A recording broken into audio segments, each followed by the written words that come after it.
Hello and a warm welcome to day 2 of the RaidCall EMS 1 Summer Finals here in Katowice in Poland.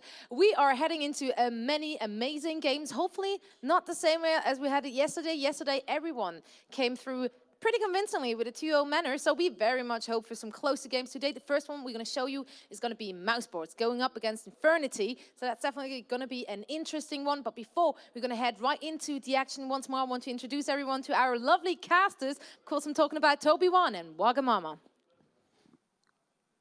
Thank you very much, Zoe. I am Toby One, and I am Wagamama. Beautiful. We are here for day 2 of the LAN final, and we do get to kick off with actually a bit of a fun game today, man. Yeah. iNfernity going up against mousesports. Yeah, we said it already when we saw the matches being played yesterday. We look forward to this one because both teams, they won 2-0 as every team did in the quarterfinals, but these two in very, very convincing fashion. Yeah, that they did. Of course, the way everybody did arrive here, they did come through the qualifiers. So for the structure of the EMS, you start with your teams, you come through the A series, you get the A core teams in every single cup, then you have the 4 of those cups. Every team manages to gather up a decent amount of points, which let them then qualify for the group stage, and then winning through the group stages gets themselves here to the LAN final, where 8 teams come in to compete for $35,000 worth of prize money. That's where it all happens, at the LAN finals after all. So yeah, we're now down to semifinals, and let's have a look at the bracket now. Yeah, definitely, man. And of course, for the semifinals, actually, every single team that's now here playing today has already won $4,000. That's already part of their little prize pool they've got. But we are going to start with that upper bracket match, so mousesports versus iNfernity, then EG versus Fnatic will be coming up directly after that game. So 3 of the biggest teams which we were all expecting to get through, like Fnatic, mousesports, and EG. Yeah. Like, they were the 3 we were expecting to get through. Flip side was a little bit of a dark horse in that one. A little bit, and they did play really well against EG in that matchup.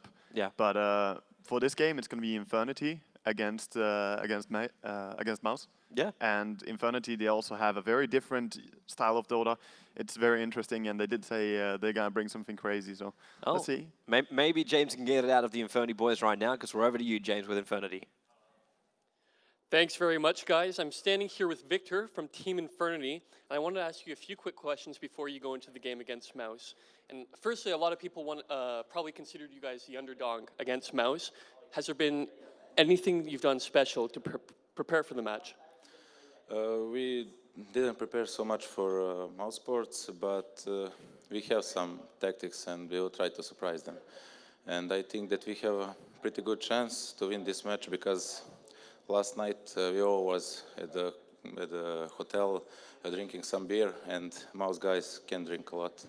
So I don't know how they sleep. Okay. So you think they've been drinking too much to really be ready for the match? Not too much, but too much for them. Too much for them, okay. So you heard it here, Victor's a strong man, can hold his booze. You know, I think a lot of people didn't really know too much about you guys coming into the tournament. Do you think there's anything they've learned from you or should learn from you today? I can say that it's our advantage because mousesports is playing every league and every tournament, so we can watch and track them, and they probably don't know much about us. So we are not that much on the scene. So good luck to you guys, and we'll be jumping into the game very soon. But first, it's over to Zoe with a few words from mousesports. Thank you very much, James. And yeah, I have Sindra now next to me. He's nice enough to actually sit down, so we are at the same height.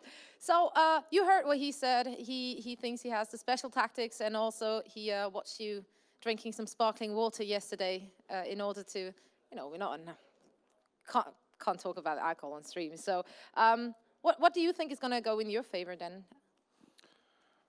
I don't know how the others feel, but I'm okay after yesterday. All right, Pass is smiling, so he's okay.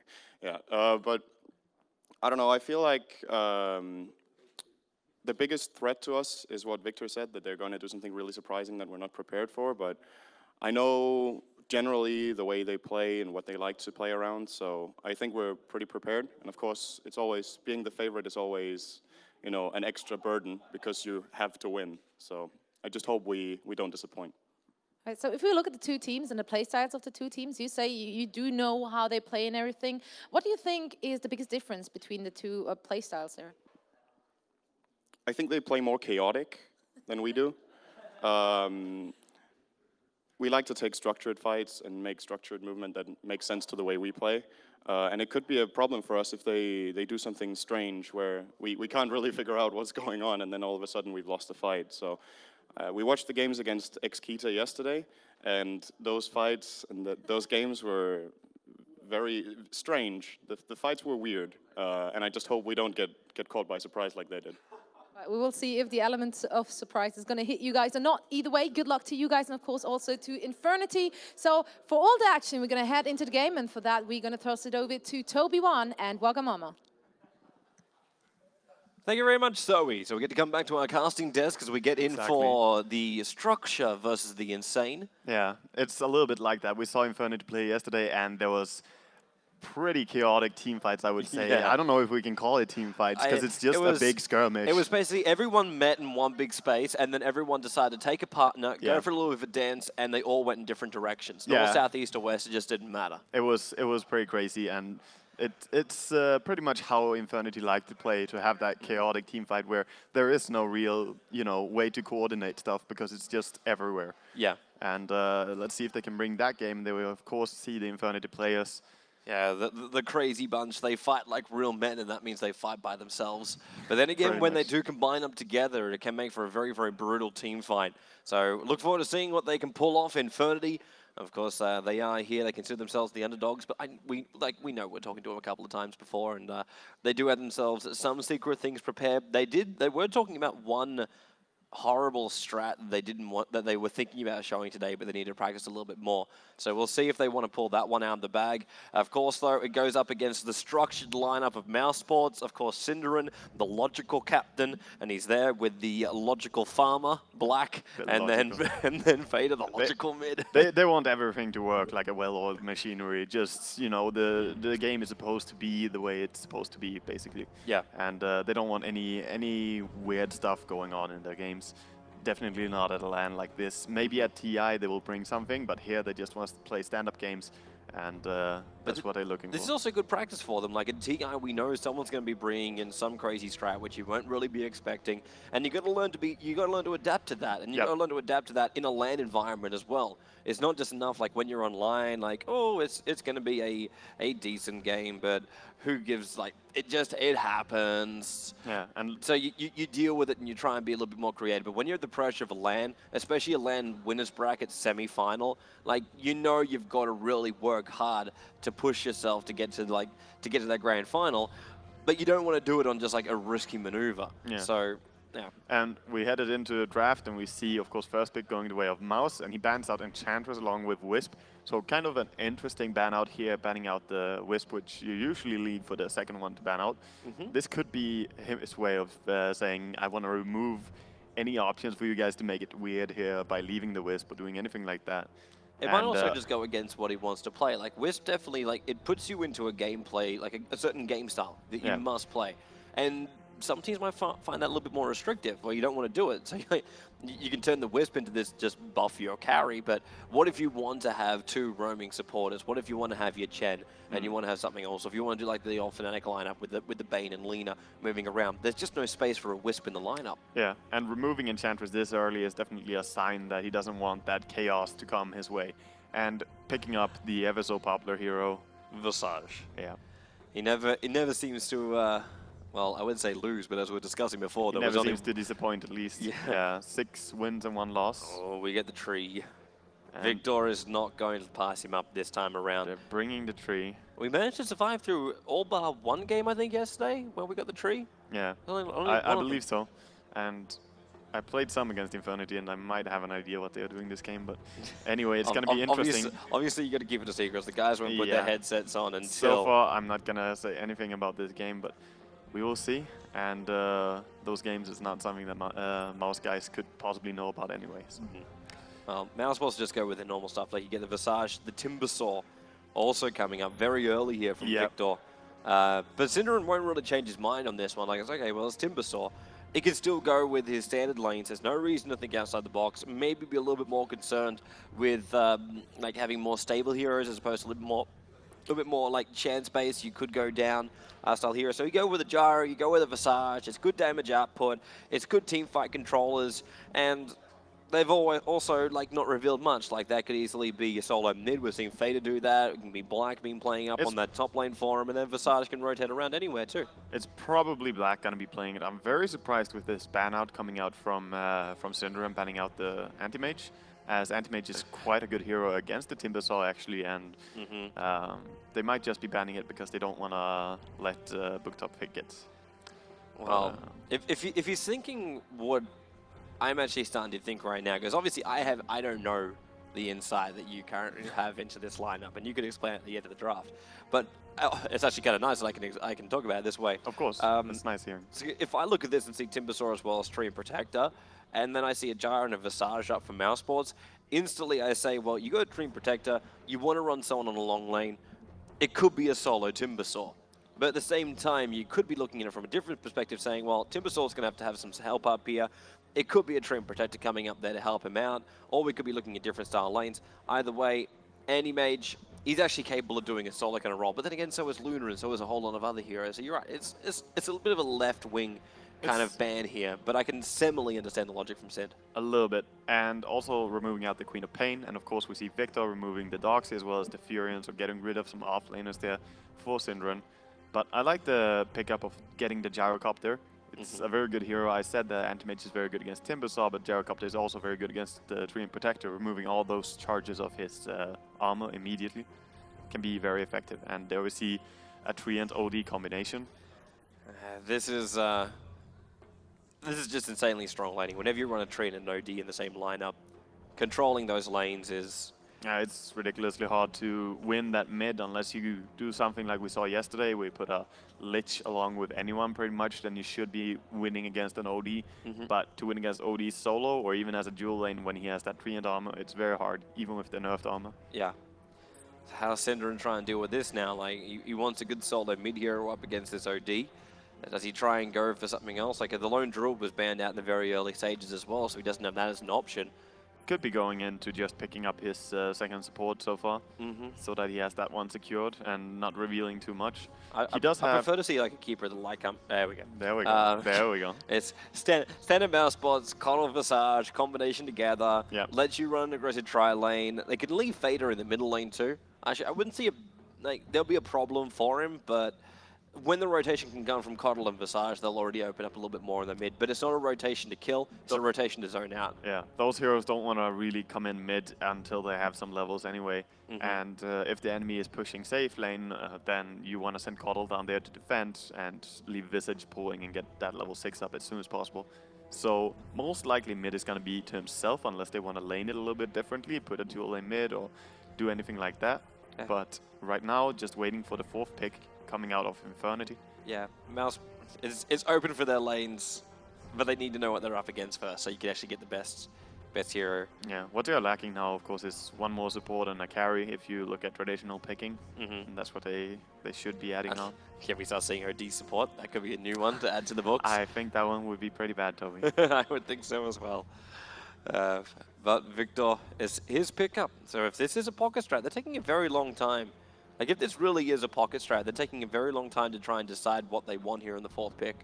Unless it's meant to be like a combination of different synergies that they've been working on. Yeah, some strats you also don't set in stone fully regarding all the heroes. You set the style of what heroes you want to have in it, the core heroes. And what we see right now are very much core heroes. And then you can have some situational pickups, like who is the second support, what's best for this game. They're going to go into a Venomancer, so that is going to be what they use for this game. And then Tinker from mousesports. So Tinker coming up, and of course there's only 2 disables so far, so Tinker makes a lot of sense. Yeah, because as soon as he can just TP away from the enemy, there's really nothing threatening him, and he can start split pushing like mad.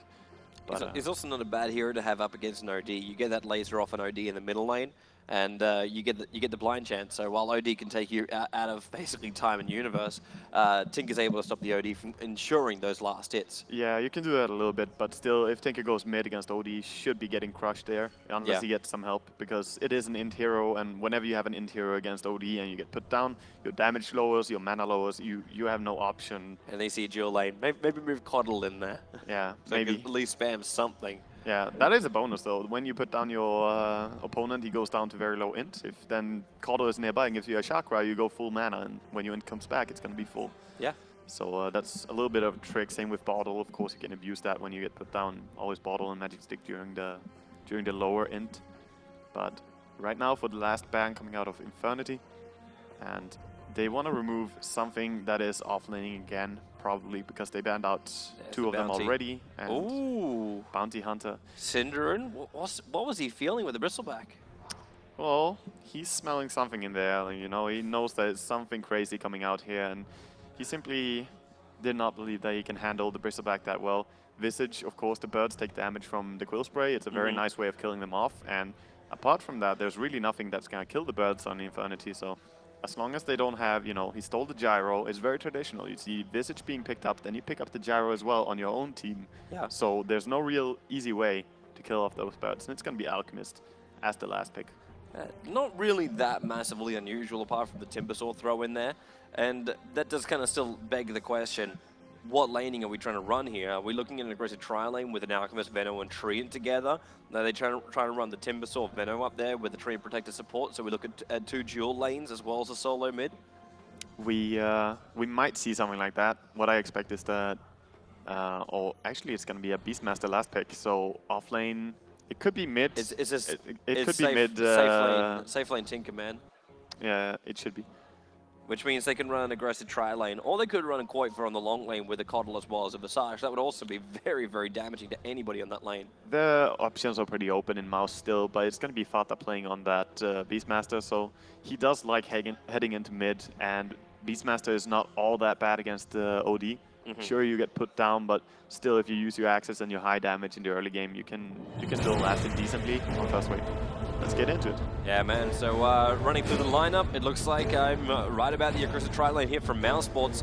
Synderen already hitting out very, very quickly down towards the south at the same time. I also want to make sure all the players have their headsets on before I start talking about this, because I do see a couple of the Infernity players who still have to put their ears on before we get ourselves started. Yeah. So at this point, I'll stop talking about the... there we go. There's the ESL referee coming up behind him. Everyone's good to go. Good. Actually, there was a pause. From Infernity. I think that's just while they're getting their headsets on and everything else, but everyone else looks right. It could be. They're saying go and ready, so we can resume this game up. All right, so let's roll. Everyone's in, everyone's ready. So let's talk about our lanes, man. So we'll have mousesports heading down to the bottom lane. So Synderen's going to come down as the keeper of the light. It looks like Coitver will be down here as well, and Pass will be supporting. So that'll be your tri lane for the bottom lane. Puts Fader into the middle lane as the Beastmaster, and leads Black up on the top lane as the Gyro. Yeah, and Black doesn't have the secured safe lane free farm here, because he knows that he's not going to have any support from his team. He is up against a Timbersaw in this case, who he's got some stack on him, just a salve along with a sentry ward so that he can offlane. So Infernity don't really know about this this aggressive tri-lane coming out, and it's going to shut down the Alchemist farm pretty hard. It's also going to stop the Treant Protector. There's going to be my bigger concern. We know Treant Protector got nerfed up a lot, so living armor only 4 instances at the first level. He needs this camp, and he needs to be able to pull through with this camp to get the extra levels. Yeah, he wants those levels. Without those, he can't do anything, because he's going to be throwing living armor to try and protect up that top dual lane or that middle lane to try and take the balance of that one. It's not going to work if you're not getting your levels up and running. And Pass as well as Synderen should have more than enough that will stop him from doing such a thing. Oh, top lane we see a little bit of a run for the rune here. Timbersaw running in, and Venomancer is close by actually, and he's going to go. Oh, that's actually That's dangerous for Black, but he's very fast. This hero has 315, so he's going to probably get away. He doesn't want to turn to fight this one. He's a lot faster. He knows if that gal's going to actually... Mitch could be really careful too. He realizes he can't just keep chasing down Black there. 2 rocket barrages, and Mitch almost dies, so has to have the sow pop. That's what happens when you have 25 movement speed more than that supporter chasing you. It's very easy getting away. And Venomancer going to try going in towards the mid instead and just be... Oh, he puts a ward. Just trying to keep the vision up. But for Infernity, as I see it now, they need to damage control this bottom lane and not lose too much. But Visage already heading up to the top lane, so... I think mousesports realize that they don't need to have all 3 heroes down here on the bottom lane. They're not up against an aggressive, up against a defensive tri-lane. They know the dual lanes are running, so someone's got to stop Buckdot from doing exactly this, pulling the camp over to the side, because Black can't instantly contest that. If that Gale hits on him, he won't have the kiting options that he had before. But with Syndron here on the bottom lane, like he picks up a DD from the very, very start, takes a lot of damage by coming into range of the tower, but he did deal a lot to Grazine at the same time. It's a little bit in a weird spot here. If he gets slowed, but he gets out. Unable to get the Grave Chill off in time. Syndron just Illuminate, does damage not only Tree and Protector, pulls the creep wave over, and takes the neutral. It's next to impossible, really, for Tree and Protector to get easy levels down here. But same with Grazine, like they're fighting underneath their tier 1 tower right now. They are the struggling ones on Infernity right now. Mid lane, we actually see Fata doing a good job so far with his last hits. He's up to 5 last hits against an OD, and that's very good. Like using that early high damage of Beastmaster. Well, it basically requires 3 imprisonments before he can't cast his axes. But at the same time, like he pops a bottle charge, brings him up to basically full for it anyway. Yeah, it's pretty good as soon as he hits his bottle. But of course, that Astral Imprisonment is very annoying. Yeah, 3rd charge hits, and then instantly not enough mana pool to even throw out one ability. But then he just goes to point in a beast, so that's fine. So Beastmaster's gonna run up and check the top rune, no wards there, and it's an invisible Venomancer making his way up, and he's gonna find the Visage as he's pulling this creep wave. Oh, this could be dangerous for Visage if he's not careful, but Pass. Victor bumped the creep wave a little bit there, so Pass probably knows what's going on. Yeah, it could be. Even then, like, holding back on the tower isn't a bad thing. The creep wave's still going to be held there with both the new one as well as the semi-elite old one, which died back past the tier 1. But Victor, it's so difficult for him to get any kind of advantage here. Like, if he tries to fight something around this region here, you know that Jairus is going to come in, give a lot of support. Pass will have Grave Chill, so even if you do get the Venomancer Gale off, you're still going to get the higher movement speed to get away. Yeah, and boots on the Gyro compared to a no boots Venomancer, he's so much faster. Could be some action up here on top, but so hard for him to land the Gale. It's more likely that Mouse get the initiation. Because if he does airball the Gale, then instantly Black will be okay, we can initiate now. Then Pass can go to town. And you already see Pass looking for kills. Like, he's not looking for just the Grave Chill. He's looking straight into the 2nd level Soul Assumption. He wants to find a kill. He wants to actually have that damage taken, though, so he'll have something more. Yeah.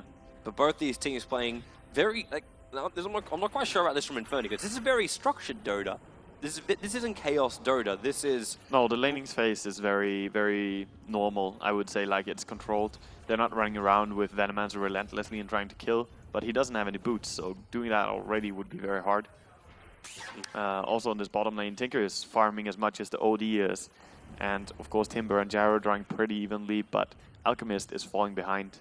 He is a little bit underfarmed here.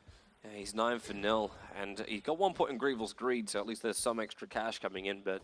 It's a rough lane, like being against the dual lane with a Treant only to help you. And as we all know, the Treant armor in the early game is not as strong anymore.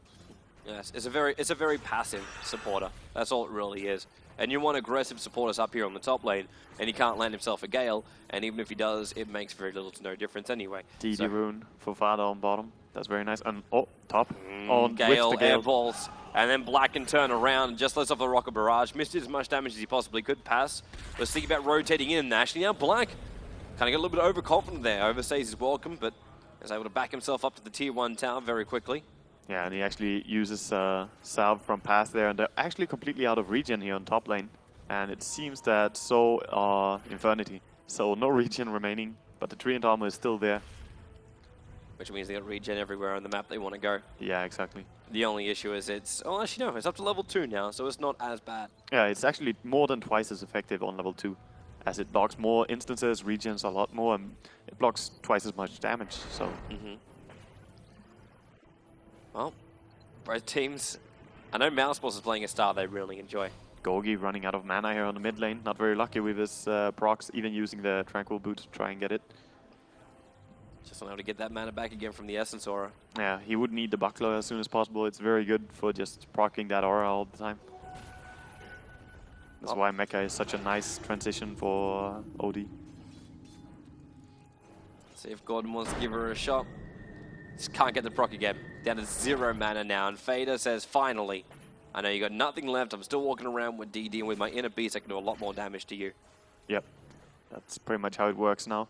We got a rotation from Sin. Oh, he's just going to start to stack up Ancients now. Oh, of course. He has a Gyro and a Tinker in his team, so Tinker most likely going to be taking those. Taking him a while before he's starting to do that, though. Yeah, it has, but he wanted to really shut down that Alchemist, and he has been successful in doing so. Like, Alchemist cannot safely farm on this bottom lane. He is going for more of a fighter build on the Alch. He has a lot of points into Unstable Concoction, so he wants to join and fight very early on. Synderen just saying hello very, very quickly to the Treant Protector, who is coming down to check for the 6-minute rune. And a haste rune on a level 6 Beastmaster, that could be so dangerous. Might be looking at a first blood attempt with that one. If he TP's top, maybe. Yeah. Top is a lot of trades already, so if he came in there, maybe they would have been able to secure it on Venomancer. It's kind of interesting to watch that top lane. Just catching at the end of it and see Buck Top taking a little bit of damage, and then Mitch trying to come in and give him a bit of a buffer, and then Soul Assumptions to fly onto him. It's a lot of trading on this top lane, but so far it's quite even, and Black is finding some farm. It's not the free farm that he likes, but he's definitely not doing bad. And this Tinker is farming a lot on bottom. Like, he has the secured free farm. Synderen has done a good job at just shutting down the Treant and keeping Alchemist away. So Koikwa farming up a lot. Almost feeling there's going to be a bit of a problem here for Infernity. Yeah, like, that early travels could be dangerous. Yeah, these BTs are going to come up before the 10-minute mark, and this top lane's already been trades as it is. What if you then throw a Tinker up to that top lane, or the and then hasted back down Beastmaster. again? Or the hasted Beastmaster, Yeah, that's why they can't really play too aggressive now, because they know Beast on mid, he can come in anytime, has a TP scroll of course ready, so they can't fight near the Tower of Mouse, and Mouse can be very, very secure just having this rune ready on Vata. Same for bottom lane, like Grisine has to be very careful about how close he goes to this lane. Maybe their payoff is just the fact that the OD is getting so much farm as well. Like, he's 46 for 17, and that mech, he does now have the buckler. They managed to get, he got the proc, finally got the proc. Finally, and you know, when you have Tranquils and the buckler on OD, it takes a lot of bad luck to not get the procs and stay on high mana. But of course it could even happen. And he definitely is not lucky. No. But then again, Fade is not really having a lucky time either. But then again, maybe he is. Oh, haste and DD, this is really big for Fade. He's gonna come up top, and Alchemist is here ganking as well. So this is gonna be the first blood. It will be. One way or another. It will be. Venomancer Ward's already, well, they're trying to get a little bit more vision, and they go for Midge. Graveshield going to come off, and in comes Fader. Look for that roar. What target? The stun over on a Black. Actually, Black's the one who's in trouble right now. 2 heroes hitting on him, but actually over on the side, Fader with a DD gets the kill. Black will be the revenge for it, and OD has come in as well. Drops a big Owen, but Synderen lets off the Illuminate. It's a double kill for Fader. In fact, it's a 2 for 3. Now, this is the chaos we were talking about, where Infernity just brings everybody in all of a sudden. And I just want to note how that Timbersaw hit level 6 from the kill. He missed his first nukes a little bit there on the as they were chasing after Gyrocopter, and that's why the first blood actually went for to Mouse. They killed the Venomancer. But they did kill the Gyrocopter, and when he hit level 6, he threw out that ulti, and it deals tremendous damage. It's really, really a strong nuke. And that is just... all that pure damage coming out from Timbersaw. Oh, Grisine, one stomp, secondary stomp, and the Illuminate, but Black... He's gonna be fine. Yeah, I thought Black was gonna get closer. I also thought Black managed to pop level 6 after that fight, but obviously... He died before he could get experience from anyone, so Black did not come out on top in that fight. And he's still 450 gold away from his face boots, so even chasing for kills like that is very hard for him right now. And now we also set ourselves in the other position, which is... like, OD as a mech, we go for the next team fight. Like, cooldown will be able to be there, but you'll have mech charge also for Infernity. Yeah. But you've also got now a B-Team Tinker. Well, I would hope to see Tinker was not there. That's the big thing to note, yeah. Tinker is going to have an impact. We don't know how soon it's going to be, but he will be ready from now on to join in. Yeah. You add a March of the Machines to that team fight, then all of a sudden Infernity want to back out. Yeah, and meanwhile, we see Mouse looking for something around mid with their birds. They had every single rune so far, I believe. Complete rune control, and they're gonna check the 10-minute rune as well. Haste on top. It's only useful runes this game as well. It's haste DD, haste DD. It's nothing like early game illusion, which is quite hard to get a lot out of. Yeah. But as we saw, the Beastmaster coming up with haste and DD at the same time, that is... you're lucky to come out with 3 kills against 2 in a scenario like that. It really says how strong they were. I'm liking this wall positioning from Victor. Just these 2 over on the side here. Very difficult to clean up, but every time the familiars make a play for it and they try and come around the corner to get an easy, quick stun, they just can't find it. Pass has to run them a lot closer on the line. That allows Infernity to see them when they come in. Of course, this will change out around in about, like, well, a short amount of time. We're still during the night time anyway. But once the daytime vision comes up, it's going to be even better for Infernity. Yeah, and we now see maxed out level on the Timber Chain, so he does hook really fast now and really far. So he can definitely jump away from pretty much any initiation as long as he's not stunned. So look to Beastmaster trying to shutting him down. And also when he's laning straight up against Black now, he will just keep throwing that ulti at him, which is a very spammable ulti. You just throw it to deal damage, and makes laning really annoying for Black. I think Brazine's finally happy. He's got space in the bottom lane to get at least some kind of CS. Yeah, he wants to farm for sure. Even with all those points into Unstable Concoction, that was one fight, one skirmish to head up there. But he wants to fight, wants to farm until his Treant is level 6, then he can start going even more fights. Now he's going to realize Familiar's made their way to the bottom lane. In respect to Visage with it, but Visage isn't here. Fader is, however, so Synderen able to call him in. Gets the roar off on Grazine. The Illuminate is coming up behind. There'll be enough damage to kill off Green, especially with that rocket damage. And it also managed to get the extra hit onto Rio. He's got to heal up with that neck. Odie going to drop the ulti down again. And Tree Protector able to use his invis. Nature's Squire is beautifully done. And Poitva, you're right, he's in trouble. But then the Martian Machines is still down. Mitch on the jump up. And then help on the way. Illuminate off to the side. Pass. Well, where's the extra support? There's Fader coming in. iNfernity, they brought the extra support in too. Call down. Gordon, he's going to get hit by that second call down. Able to get the kill on him. Now there's two on the sidelines. Mitch jumps up around, killing up the Gyro on the way through. And then over to Fader, throws out the ult, drags it back in again. Then in again, Mitch just moving so beautifully on that Timbersaw, and allowing Koiva to TP himself out. Yeah, he's up to 2,000 gold now, along with his mana boots. This Timbersaw could be getting really dangerous. He has high level now in Whirling Death, along with Timber Chain. Actually, never thought that it's called Whirling Death, but it's a very scary spell. And when he has all that mana, he can simply chase someone forever, it feels like. It's so hard to get away. 4-second cooldown on a spell that has longer range than Blink. It's pretty amazing. Someone was missing for that entire fight. Like we talked about the fight on top lane where there was one person missing, it was Tinker. Yep. For this fight, Pass wasn't there. That's why I called out his name halfway through, expecting for Soul Assumptions to start flying. There was none of that nukage damage. There was none of that slow control. Yeah. There were just the familiars down there, and that was it. He had a TP scroll. It could have come at any moment, but he just stood up there on the top lane, farming up, saying, you know what, my boys, we had to handle it. Even so, the combinations did not come out completely as iNfernity wanted. They didn't. Oh, mid. so there's trouble in mid. So Victor, easy. Oh! Oh, that's a big miss. Yeah, through the Gale earlier. Now Fader turns around. Courier. Oh, you're all on the Courier. Able to hold it there. Then brings it down. Wow. Poor little chicken. Of course, this early, a kill on the Courier is worth much more than killing a hero, actually. As it gives, in terms of gold. But of course, experience, it does not give a lot. In terms of items for the viewers, it does give some. Hell yes. Free items for everybody. Poor Couriers, they died so much in this tournament. I think it's just the players who realize, the fans out there, they want the monies, they want the items. I have to worry a little bit for Mouse, though, because they had all these fights where they had all these amazing runes on their Beastmaster. And still, the kills are coming out for iNfernity. Their Timbersaw is doing great. He's been in every single kill. And Koiva. I have to worry for him.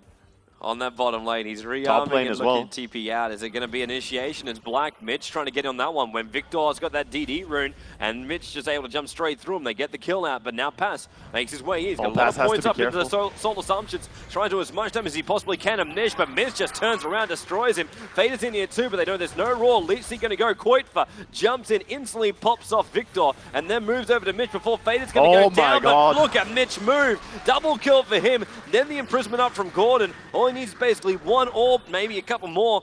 Oh, he actually needs a lot of orbs to kill Koikwa here. And he has a blink dagger, so he can get away as soon as he fogs. Now he's going to get out. Now he can blink. Waited to get one last attack in, and then Synderen. There's a familiar stun. Gordon gets the other side of the Illuminate.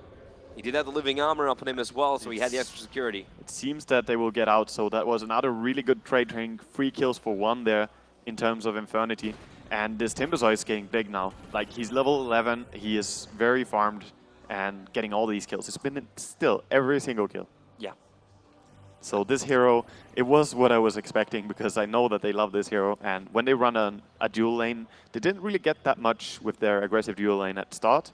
But once they hit the levels, it's still so amazingly strong. And when we talked to Victor, he did say that this is something a little bit stupid, you know, that we are doing it, but let's see if we do it. And, Obviously, Timbersaur's not really that stupid, man. If he gets this kind of, like, if he didn't get this momentum in the early stage of the game, like if he didn't have that time to farm at the very start, it's then we'll about be looking at a very different hero. It's about having a dual offlane and having that treant. It makes it even safer. Like when they got that treant, I'm pretty sure that they already felt, okay, let's do it. Like I think that it's that obvious when you have the armor to support you.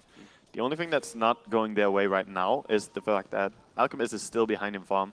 He almost finished up his Shadow Blade, but 16 minutes in, and that is the result of Synderen along with Tinker. Tinker rocking his Boots of Travels and Blink. Problem is, though, for mousesports, like, even if they want to go down there and keep stopping him from farming up, they can't do so.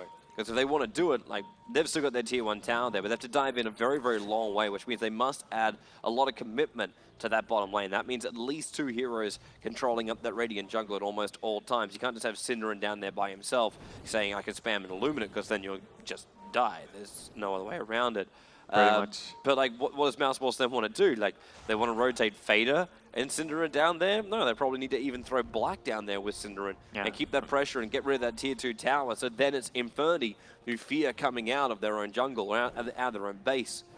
Yeah, and of course Black, he does not like leaving his lane for anything but farming. Yeah. So if he gets money, he's good, but Mitch just jumps in, throws the ulti, beautiful positioning, and will just eat through Black, blinding light from Synderen. It's going to help him out, getting him pushed back. Koitfa, now with a laser, Mitch couldn't actually latch on there. He needed that timber chain, now it flies. It's almost impossible to catch this hero though. Even if Beastmaster was there, it would have been hard to really burst him. Beastmaster with another haste on mid. Yep, raw to go, axe to fly as well. Koitfa, rockets, laser, and then quickly back into the rearm, but they don't have enough damage to kill off Koitfa and Grazine. Alchemist only just got that stun off, but Koitfa, he's a long way back and safe. He's safe, he's safe. So the Beastmaster ulti was used. Sadly, he didn't get a kill out of it. He has his mecha though. Like Fada is he's doing really good this game, and I feel a lot of it is because of all the rune control they have had. Of course, that's one of the parts about Beastmaster. Having that bird, you see the runes, and you have Synderen walking around and helping out. Oh, Synderen. Yeah, he TPs very quickly, so he's gonna be safe. Could have even cancelled that, but Victor did use his ulti to try and get that kill. Oh, yeah, he didn't really want to cancel that because it's really dangerous as you get Galed and Venom as an ulti. As a support in the early game, you have to really be careful. But yeah, he just went back to base, and so far the game is taking a little bit slower pace, and look at all those Ancients being farmed up. The Tinker. Easy money for Tinker, man. Easy money, easy money. I'm interested to know what his next item build is going to be. Like, we could be looking at Science Devices to try and control up this Timbersaw, or do we go down the other lines? Because like we're going to get Timbersaw with a Bloodstone as well as having, well, something else on the way. But he's not like building into a big... Yeah, he has the full Bloodstone now as well, should be mentioned. Is that actually flying? Okay, yeah. So he'll disassemble his Arcane Boots, and then I'll finish up the rest of it. Using them the last time. But we're not looking at like BKB kind of style here from Mitch. So does that mean we should be looking at a Scythe Device? Is even a Dagon build going to be worthwhile, or is that not even enough damage to kill off the Timbersaw? I feel that he might even go for something like a Blink Dagger, but he could go for anything really now on the Timbersaw. Yeah. The Blink Dagger gives you even more positional play, which is, you can really make a lot out of that. Of course, the hero already has great maneuverability, but when you can blink in or blink out after jumping around, it can even make more of a difference. But of course, just going into a plate mail, it's not bad in top lane. Oh, Mitch jumps through that dire creep. He's trying to stop Koitfa from TPing in, but Koitfa does make his way in. Synderen can't do anything about this. He just gives mana to Koitfa, while Black continues to try and farm up on this top lane, but Mitch is all over this top. Yeah. And Victor's being a big nuisance too. Like these four-level Plague Wars just keep on coming down all the time. Oh yeah, they're annoying, really annoying. The familiars can of course clean them out pretty fast, but it's still really annoying at all times to know that the enemy has that vision on you. And the familiars don't want to be using their attack, like their bonus attack damage, to just clean up a couple of Plague Wars. They want something a little bit better than that. Yeah, definitely. And we have the full Shadow Blade finished up on the Alchemist, and he might just get a TP score and get ready to contribute to his team a little bit. Come up there and look for some kills. Because in the pure farming game right now, I believe that he's already pretty far behind in his farm. He should be looking to get more kills going. Play on the madness of Timbersaw. At the same time, though, he doesn't really need to do it. Like, if mousesports really want to commit, like, they've got 4 players now up on this top lane up against the Timbersaw. It's completely left Gordon solo. So Gordon's getting good farm in the middle lane, completes up his 4-staff. you've still got Grazine, like, okay, he's building into an assault cuirass now. He's fine down there. The only person with the highest net worth on the map is mousesports Tinker, but then you got 3 players after that which all belong to iNfernity. Yeah, the money is still true. rolling in for them. Their advantage is almost back to 0 on the goal graph, and We then see you go Top even up. maybe.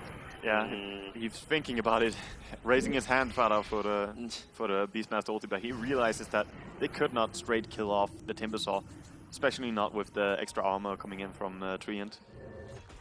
Basically makes it a waste of a roll. Yeah, but it's interesting to see what item he decides to go for now, because having a plate mail could mean that he has some good armor already from the start. To have that can be really useful sometimes, as of course in other regards Timbersaw is only a reactive hero. As you start hitting him, he gets tougher and tougher. And bottom, we see a lot of running back and forth here and quite blinking around. But this time, He's trying to fight his Master Machines. He's going to juke it around the corners, and now what? Grazine! Oh, he could have landed a stun there. He punched him actually. And Kuiper says, you know what, I can make the most out of this one, and then all of a sudden living armor, so he can make the most out of nothing. Yeah, and do you remember yesterday when he was running up there on the top lane and the enemy juked around a tree? I know that the iNfernity boys actually sat and looked at that and teased Grazine for failing his stun there. So this is going to be another one of those moments where they look at him and go like, what are you doing? Oh man, we trust you with Alchemist. We trust you with Alchemist. Because he actually had him there. Like he found Koikoi in a position that Koikoi did not want to be in. I still believe it might have been hard to kill him there, but he did catch him. Well, you know, after you initially get that stun, you're still going to miss out and getting the hits because the laser effect is still going to be on you. But the damage you deal during a maxed out stun and full acid spray is pretty ridiculous with Power Treads, Shadow Blade, and a Hyperstone on that. So he might have killed him. Extra set of rockets flying at the top lane, so Victor's going to realize there's a ward a little bit deeper on that lane. Either that or the Hawk is in position. Yeah. I like this. Very early, Mitch picks up a cloak, just casual cloak against all the magic damage that is from Mouse. Of course, we have the Illuminate, the Soul Assumption, all these great spells dealing so much damage. Is Pass going to be ready to fight yet? We're going to Medallion of Courage up on him. Yeah, he always likes to go in for that. No matter how good his farm is, he always goes for Medallion first. Oh, there's Mitch. Cuts to the tree line. Koiver's already out of here, though. Yeah, he can't cancel TPs. This is, of course, one of the weaknesses of playing this hero. Big carry, but minimal, like, straight-up control. Yeah, and we almost have the full Assault Cuirass finished up now, so Grazine, knowing that he could just be farming up and get that item before he starts doing anything, and might even want to get the heart first as well, so he can really go in there along with Timbersaw and be 2 unstoppable forces pretty much. So that's probably what they're going for. I'm still waiting for this top lane to initiate properly, but yeah, Mouse do not want to fight. Like, even though they have Visage and they have Beastmaster, these amazing heroes, they do not want to gank right now, they do not want to fight right now. They want to split push, farm up the Ancients, they have been stacking them diligently, so Black is there now, and he almost finished up his BKB. He's going to get it if he kills this stack. No lifesteal though, so it takes some time to kill this off with new Flak, being pretty slow. Yeah, well, he'll get there. He'll get there over time. Timbersaw hitting level 16, which is not, of course he doesn't have it yet, but that's going to be a big key point for him as well, because then his damage gets even higher on that Chakram, and Chakram is really, really a strong spell with the pure damage. So at that point he can even throw just one Chakram and use his Q, and that kills an entire creep wave.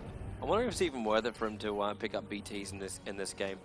And the main reason I say that is just because the amount of split pushes can be coming out. It might That's going to be, be where iNfernity is going to have their major weakness. It might be, but that would be later if he ever finishes up something like a Hex, I feel, because he cannot stop the TPs away, so he needs either some backup by Alchemist or some help in other regards. But he has Alchemist coming up to the top lane now with his Assault Cuirass finished up. So it's gonna erupt here on the top lane pretty much. If Mitch can find him. OD will need to come up there though with his mecha and finish and help his team. He's busy farming in the middle lane though. Yeah. Gotta take his time, man. And now Koitfa TPing out. They gotta get that stun on him very quickly. They got him in time. Ticket's gonna get picked up on the top. That's a big kill, and the iNfernity boys are really happy. We can hear them scream all the way here. They're actually the closest ones to us here in the hall. I think we would hear them anyway. That we would. That we would. They're always one of the most entertaining teams to see on the LAN, on the LAN events. One of those teams that really brings the feeling to a LAN. And mid, just sees him put down Gogi. He didn't need to come up there to the top lane after all, as they catch out the Tinker. There was no fight. The tower was taken, and the well, we should almost call him the carry on Tinker there, getting taken out, because he almost has a Hex by now. Yeah. So he basically is in the role of the hardest farmer. Like, Black's obviously walking around with a BKB, but we know you can't consider him the carry until there's a damage-dealing item coming out on him. And even when there is, like, you're still dealing with this middle lane. You're going to have Mitch, who's going to be hard enough to kill as it is. Like, remember, you still got the Bloodstone Sacrifice. Attempted stun by Alchemist. Does he find it? Oh, it's not attempted. Oh! Set himself in So front. There would have close. been a quick animation on top of that. So close. He didn't really get it, but he wouldn't have killed Beastmaster there anyway, but... Mid lane Rockets as well as the Illuminate. They're not going to get that denial on the tower, even though attempted by Synderen. And now down. 4 staff up, going to go into the imprisonment, but with the March of the But the Machines March. there, they cannot fight inside this March of the Machines. Yeah, and wisely they back out. They should never dive into that many marches going off. And I would like to say that Mouse are doing a good job playing against this Bloodstone, because against Bloodstone you don't want to have too many fights going on and give away too much mana to that Timbersaw. Yeah. But he does have 9 charges already. As it starts on 8, it's a lot of regen already. New item flying out right now, so Gordon's BKB, Necro Book over on Fader. Are you happy to see Necro today? I'm pretty happy about it, yeah, because he can mana burn the Timbersaw and it can make it such a huge difference. And even the OD at some point, you can just right-click him during your Rexa ulti and you will burn some of his mana. And it's a quite useful way to deal with these heroes. Grazine's getting bigger and bigger. He's actually now the biggest hero on the map as far as net worth. Yeah, but Gogi, of course, topping the CS chart. He has his BKB, his mech, his 4-staff, his threads, and a null, just to boot. Yeah. And these items, I really love the fact that he goes for a BKB after 4-staff, not being too greedy. Smoke attempt on bottom. Yeah, Fata mousesports. has smelled.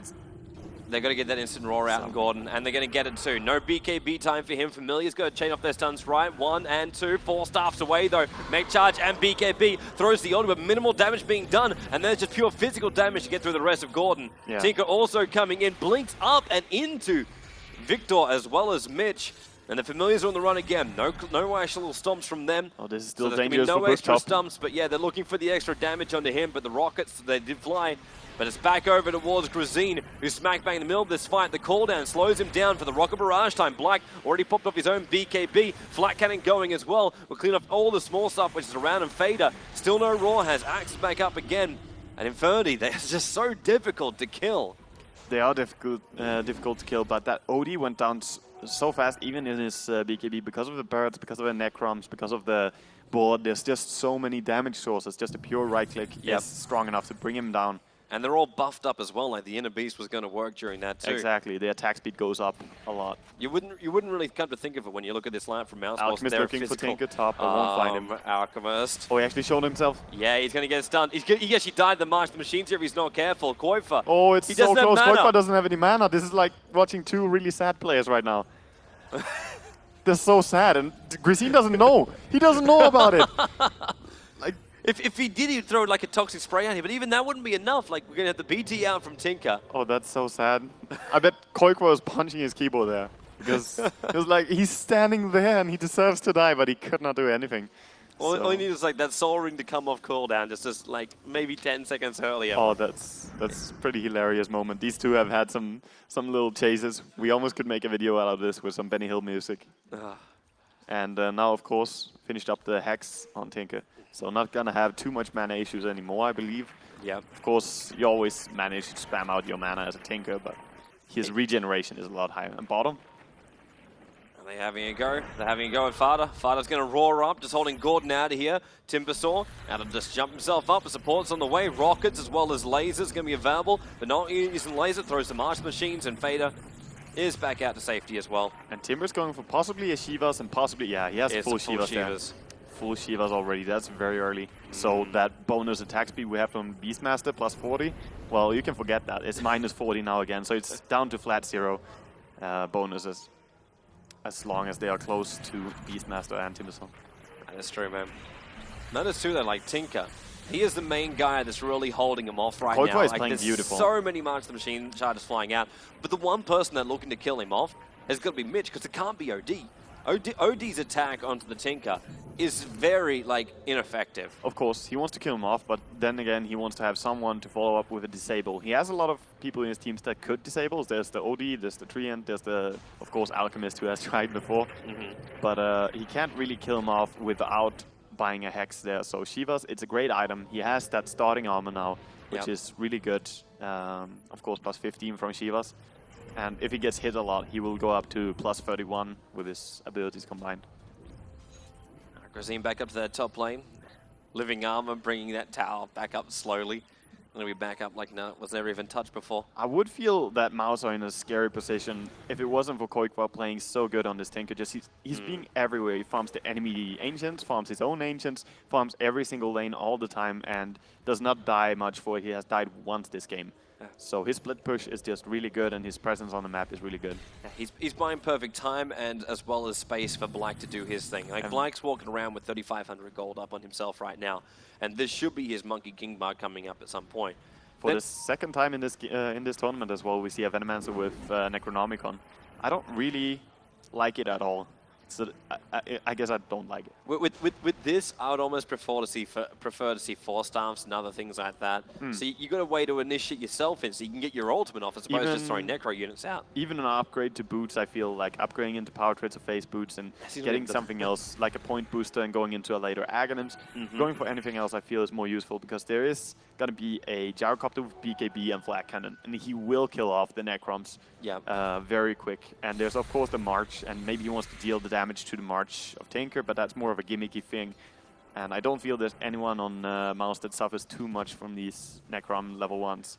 So I feel it's a greedy item as a support to go for it unless you really have momentum in that game. Yeah, this also means you gotta finish off your Necro. You don't just start getting like Necro units at level 1. Yeah, you need to get it up to level 3. Yeah. Like at some point you want to finish it up, and you definitely don't want to leave it on level 1 by any means. So and that's a huge investment. It's a lot of gold. That's why I feel like if he means to go, I understand teams that want to go for Necrom for the sake of pushing, but why not just go for a Vladimir's, which is so much cheaper. They would have the bonus armor from both that and Cuirass, and they would just have a ridiculously strong push along with it, and it's actually so much cheaper. Yeah. That's the big part. No, something different with Black and not looking at the Monkey King bar. He's looking over towards a Butterfly instead, just put up the Eagle song. And the second he bought that too, Gordon, Victor, as well as Rio. Nice little wrap around here. They're going to find Black. He's already used, and in fact, will use his BKB just to ensure there's no imprisonment and follow-up. Yeah. They could maybe have gone on him, but then again, it was only 3 people out there, so they were a little bit careful about their initiation, especially finding a BKB Gyrocopter. You never know where Tinker and Beastmaster are, so... Beastmaster, of course, right now pushing bottom, but he could come there very fast. Now, using Illuminate and the call down to ensure that Creep Wave doesn't push in. But then Koitfa TP'd onto the tower, hexes up on Mish. The BKB goes from Gordon, but then a blink away from Koitfa. Disjoints the orb. So no damage from that, but the rockets still continue to fly down. But Living Armor, Mitch is already very, very happy. 16 charges of that reactive armor. Yeah. Yeah, he gets super tanky when he gets hit a little bit, and bottom lane is actually pushing really hard because Fata was pushing it out, and he has high-level Necroms. He has finished up his level 3 now. Those were level 2 Necroms at any point anyway. But with level 3 Necro finished up, when he hits his ulti and puts out those summons, they're going to deal so much damage. Using the mana burn correctly and just right-clicking, they deal tremendous damage to anyone. All right. Let's rock and rumble. What are we getting up on our courier? Actually bringing in a full heart. Yeah, it's for Grazine. He almost has it. Needs to kill 2 more creeps and he buys his Vit booster. We have a Dagon now on Tinker, so he wants to burst those weak supporters, punish the Venomancer for having low HP, punish anyone who is low HP, even the Alchemist when he loses his ulti form. But now, of course, having a heart, he is pretty tanky without the ulti as well. Is that going to make it as good though? Like you're still going up against Mitch. Or bottom. And they want to get a kill up here on top lane where the Hex, the Dagon's going to go. Your bottom lane, you're talking about as Fader, trying to initiate on Gordon, but there's going to be a lot more players coming up the top lane. That's where Timbersaw is ended. And then a blink into the tree line. Koitfa able to be off again. Fader trying to use these Necro units, following Gordon, then drops down the ultimate. As Gordon turned around for that one, but he will still go down. Nice fighting by Mouse, really nice. And fighting on multiple lanes as well. Koitfa's already back up in the top lane. He sees Victor and says, blink take on. Nukes him on the top. So Mouse turning it now, winning really big fights here, losing only the Beastmaster and getting all these kills done. And Beastmaster, of course, got a kill in the bottom lane before he died.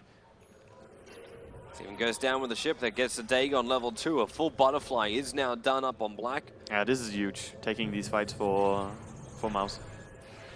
And that was not a full team fight, that was just pick-off scenario on bottom, meanwhile a snipe off on top, where it was a fight, but with the March and with the Dagon, they were just too strong for iNfernity.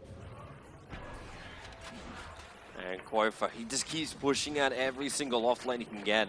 And the really horrible thing right now for iNfernity is like, now it's like 6 Bloodstone charges. That's a horrible thing for Mitch to have.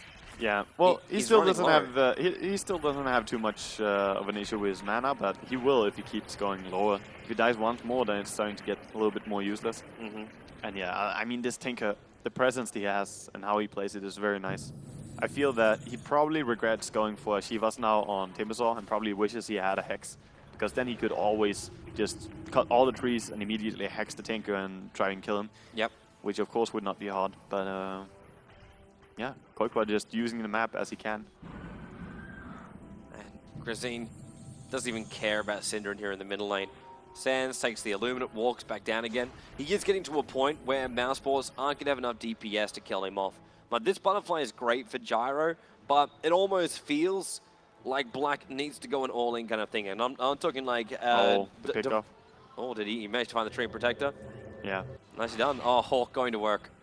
The Hawk was the thing that scanned it out for him. Yeah. So he can TP in anywhere, then just blink and get the kill. But yeah, talking about killing off the Alchemist, he's going to get so damn big. Like, he's got 2,700 life points, not even sitting inside a Chemical Rage. He's big, but he's going for an MKB or a Bastion now. I don't believe which is... Oh, I don't know which he's going for first. But he needs an MKB against this butterfly, for sure. Yeah, but how do they do damage to this guy? Like, they got to get through him as well as Timbersaw. They need a Rapier, Aegis model up on Black to do it. They don't need to go through these heroes the way they are playing right now. The way they need to take in right now is just taking pickoffs on mid. Oh, that will be a pick-off. Gordon, hexed up, Dagon as well, Koifa rearming already, and then blinks up high, and all of a sudden finds himself in a wall of wards with Mitch is Victor. alone. And Mitch, you're right, caught in the middle of all of mousesports in front of the tier 1 tower in mid. It's a long way up to be. He TP'd to support his team, and yeah, it's just hard now to take any form of fight and TP. We're gonna see a Blink Hex here. Yeah, look for Grazine. But Koifa, Blink, still on now he has cooldown. it. Now he can go, but he's lost the rest of his team. They decided to go through mid instead, get the towers. Wise choice. Make the most out of Timbersaw being on the sidelines. It's a little Necro units running around on the map trying to fight up against the dire creep wave. They really don't do anything. It's like exactly the same as when we saw Necro on the Venomancer last time. That, of course, was by Imaginary Gaming, though, not by iNfernity. Yeah. Different team, different time. So, 11 to 13 overall wise. Whoops, no more fantasy points. 2,500. Going to be going the way of mousesports now. Yeah. They finally get this this decent advantage going their way. Like, the biggest they ever got was about 1,000 experience. And now it's a hell of a lot more, but 5,000 is the goal that came back to mousesports. Afterwards, 5K, like they've repaired 10,000 worth of damage over the course of the last 10 to 15 minutes. Yep, they have made a huge recovery because I would say that the early game they were losing. They didn't have the farm they wanted on Black, but he's been farming non-stop for the last 20 minutes pretty much. He found his farm, and Tinker has been pushing out the lane so far that iNfernity has not been able to force the issue. The lanes are just simply so far back. And look at bottom, it's already pushing into a tier 3, and that means Roshan might be opening up soon for Mouse. I got a funny feeling that's all that really was. Like, Koifa TP'd himself onto the creep wave on the bottom lane, trying to force him back right now. The Hawk is there, and Koifa's looking at him, but Mitch feels it and kills it. The Martial Machines from Koifa. He's stopping them from farming up their own jungle and having to defend their bottom lane. Whenever mousesports is ready, they can take Roche. Yeah, Koifa is so far the MVP for Mouse, definitely. Like, he's controlling how they're moving and where they are completely. And that by the nice farm that he got in the early game, by the help of Sin. So he's just paying back to his team for the babysit he got in the early game. There's your Sin ulti, so they're going to be bringing in Fader. Manalink going to go on Victor. There's no TP support coming in on this one, but it's definitely going to be bloody obvious about what's going on. Yeah, everyone knows about this Roshan. Yep. And I don't know if Mouse wants to do this. Even though they are stronger right now, I don't think they want to take a 5-on-5 fight. I think they will just split push top, exactly. TP top with Tinker, push it out.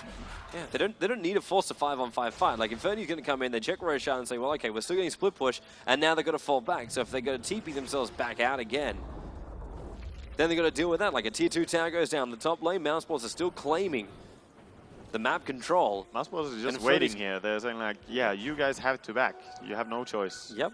You cannot stay here because your top lane is pushing out so much. We'll push out the bottom lane now. Koifa, you better blink straight away. That's exactly what he does.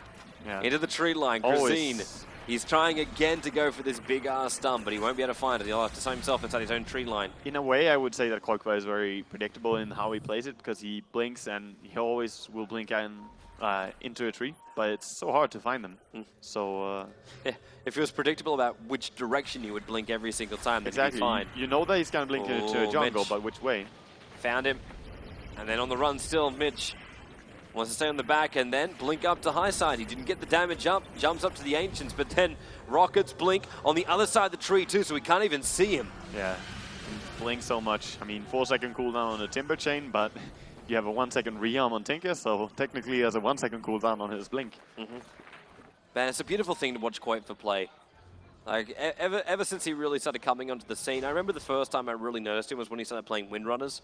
Like, his positioning and his timing for that was absolutely, like, it was always so perfect. And then he added things like Nature's Prophet to his repertoire, and now we're watching him play a Tinker, and the movement is just so beautiful. Like, he's making the right decisions, he's coming out, he's not getting ganked up, which is not an easy thing for a Tinker, especially when you get like a Timbersaw. You blink into tree lines, and then you can get caught out almost instantly, because Timbersaw will destroy every part of the tree line. Yeah. But a big thing of this is the fact that he went for a Shiva's God as well. It is a very good item if you get to fight on top. We see... Oh, Grazine. Roar as well from Fader to help it out, and then just straight into another set of rockets and Dagon. Yeah, that Aghanims on Beastmaster really helping out getting long-range ultis as well. They're already up to 1,300 with the Necro units. Yeah, exactly. He's been rocketing pretty fast. Fada is. Yeah. All the towers they've been getting. With Alchemist dead, there's no way. There's no way that Inferni can even contest this Roshan. No, they need him for his DPS. Way! There goes one of the illusions. That's one big pig, man. That is a big pig. It's not getting any smaller. Actually, it stops moving. Obviously, big pigs take whiles before they like, gain inertia. Mousesports, they take it. Aegis Immortal down. A little bit disappointed Black. Monkey King Bar coming out from him, so he's going a little bit more standard. Yeah, of course. He's playing safe. He knows that they don't need a Divine this game. They're already ahead. Yeah. And they run the risk of if they lose a team fight and they lose that Divine Rapier, they lose the game. Exactly, because there's gonna be, there's gonna be MKB sooner or later on the Alchemist, and at that point he could DPS down the Jarrow very fast. But it's very hard for him. He never gets to walk up and hit on the Gyro though, even with all this, because there's no real team fight. That's how Mouse are playing this. They realize that okay, you have OD, you have Treant. This is very strong, very similar to the ES OD we saw yesterday from EG. Yeah. And it is amazing team fight. We cannot deny that. Yeah. So let's never fight you. We'll just move you around, kill you when you go alone.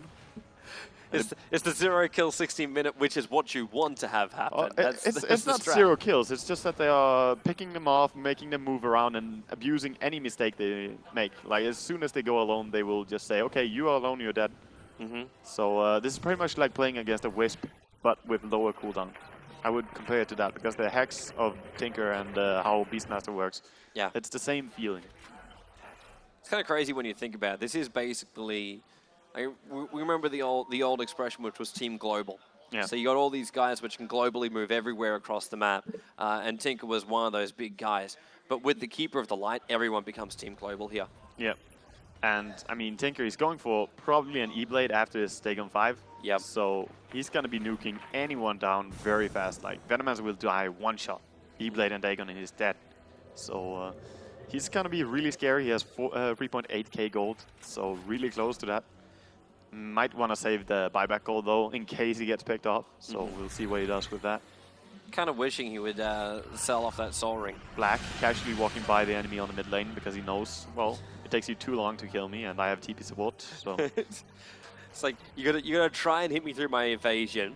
You've then got to try and survive up against me with the BKB as well as the MKB damage, which will come your way. And then let's see you do it again after my Aegis have popped. And Grazine's like, well, I would like to, the Gale will fly, and they realize that ain't real. That he still hasn't managed to finish up this Monkey King bar. He's sitting at a full javelin away.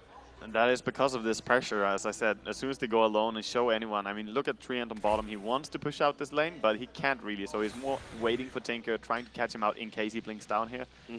But it's just really hard for him to push anywhere, and even farm.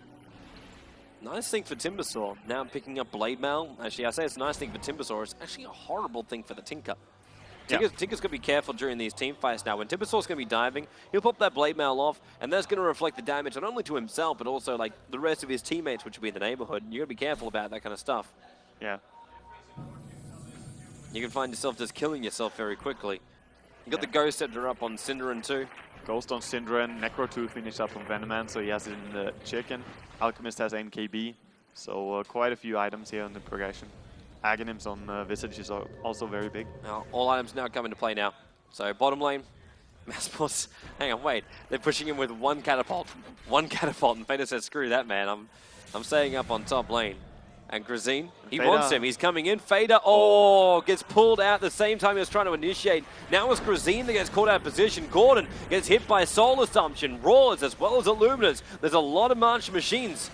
So there's no way that Infernity can move out to fight this one, but Grazine says, you know what, I didn't give a crap. But then again, when he starts getting hit by the machines, he starts dropping down, but 3.5k is a lot of life points to survive in that fight. Yeah, and I really like looking at this Necro, as it, right before it died, it dealt 20 damage with every hit to the tier 3 tower, and they hit fast. So the DPS is really fast from those. Well, here we go again. Fortification has to be used from the Radiant side. Gotta be careful about that Beastmaster with Aghanims. He can initiate from so far, and Grazine is in danger if he stands too close to enemy.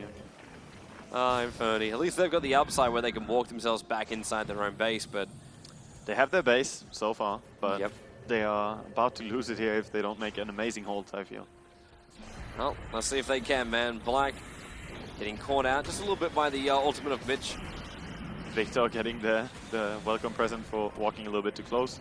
And Mitch sending back some damage to Tinker, but it's only like 400 damage. Yeah, you need more with a pass. Grazine got the stun, now being roared up in return. Cooldown is not going to make this easy for the extra supports of Infernity. Get in 4-star to go into that ultimate, but then OD as well is on all 4 heroes. Mitch, he ran straight in the middle of it, still going to go down. Pass also takes a fall in this one, and Gordon hexed up as his BKB wears off. It's a double kill for Black, standing his ground throughout it all. He still hasn't lost the Agassi Mortal in this one. In goes Koifa. Jumps up, pops off the Dagon, and Black continues to stand and fight. OD has brought himself back into this fight. The Hex is there. Tinker, he's just jumping in and jumping out again. And Black finally says, okay, maybe we should back up a little bit there. No one picked up the gem until now, where it's going to be Gordon. But mousesports getting a lot of kills. Yeah, mousesports getting a lot. And even though that was a beautiful 4-staff in with the Treant and just the Blade Mail of Mitch dealing a lot of damage as he went in. Yeah. And so 18-13 now, 48 minutes in. Yeah, this game, of course, now it's really far into the mouse advantage. Even though they didn't get the racks or tower there, they're pretty fine. They have a lot of gold on everyone, I believe. Like 6.8k at the Tinker there. He bought up his full E-Blade now, I believe. Or actually... On the bottom lane, it's a Satanic flying in. I don't know what the Tinker's purchased up. Yeah, that's for Black. It's his item. Oh, he has a BKB. TP's bottom lane. In comes Tinker on the back of the Familiars. Jumps in. Hex to go on Gordon. Dagon as well. Then a quick rearm. Fader. Roar. They really want Gordon here. They know he won't be able to buy back in this one. And then Mitch also blinding light. Pushes him back. He's able to hook himself back out again. But he takes all of the mana drain at the same time. Trin ulti. Gonna go again. Call down. A little bit short of everybody. But now, again with the OD on the sideline, Black just wants to push in. He needs the rest of his creep wave with him, and now finally he'll arrive so they can do damage directly to the tower, and then onto the racks. Grazine gets a decent stun up on Black, but at the same time, Koifa jumps up. There's already the mana leak up at Grazine, so there's nothing left for him. Blinding Light pushes him back and Mitch further in. Gets the Shiva's Guard off nicely, however, but then when the Blade Mail runs off, instantly Mouse just focus him down, and now with the Soul Assumption, Victor, 4 HP he'll survive on. While Rio on the run too, the Illuminate, well, not enough damage. Not enough damage, but at this point, mousesports have already done the damage. Bottom racks. Yeah, bottom racks is gone, and Black wastes no time. He just goes into mid, starts DPSing the tower. That's just cruel, Koifa. That's just cruel. Just Dagon and destruction. Yeah. And lives GG. on 40 life points. GG. mousesports take game 1, 23-14. Shout out to Venomance also, who ends the Tinker's killing streak just at the very, very end now. Over 1,000 gold. That little bit of satisfaction. And that would have allowed him to finish up a necrophy. It would have, definitely. But definitely. But you still want to give props to Infernity. They tried something different. They tried something unusual, which was really strong in the early game. Oh yeah. The only problem is they lost control because again we're seeing so many teams out there. So you're gonna have like the best team fight lineup. You're gonna have great controlling heroes, great laning heroes. But if you can't deal with a split push, your team counts for nothing. Exactly. And they needed to catch up to Tinker more. They needed to try and prepare for him split pushing, know where he is, and anticipate his movements. They couldn't really do it. So. Game 1 goes to Mouse. That they do. That does. So going into game number 2, that's something we can start thinking about as well, man. In this, like at the start of it, they were definitely concerned about it, but they still had their game plan. They weren't changing up, saying, you know what, this is going to be like 100% crucial that we get these heroes. Like the lanes weren't really like, oh, we had to go something different. So.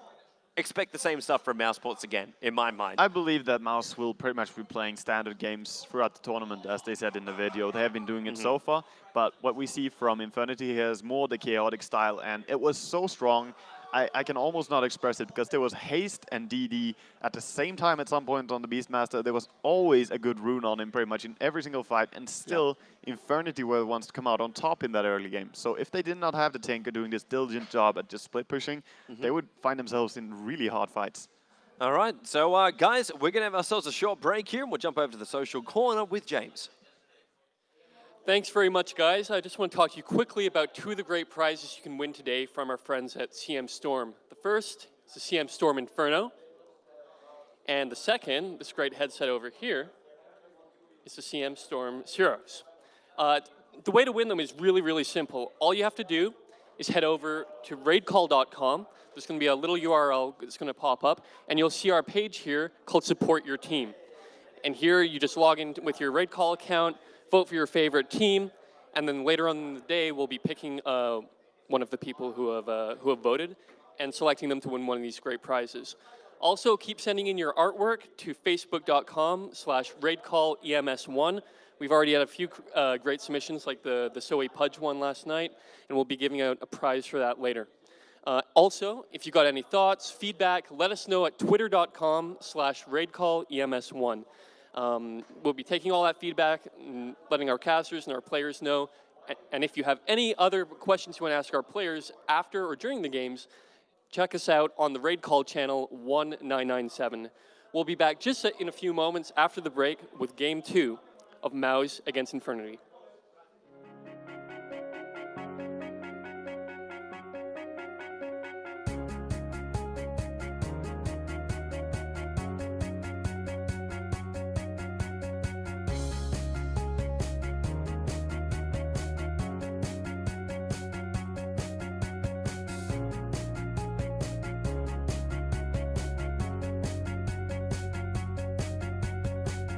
RaidCall, communication for winners.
Hello and welcome back. We are about to jump into the second game between mousesports and iNfernity, so don't go anywhere. We're about to start in just a few minutes, so once more I hand it over to Toby1 and Wagamama.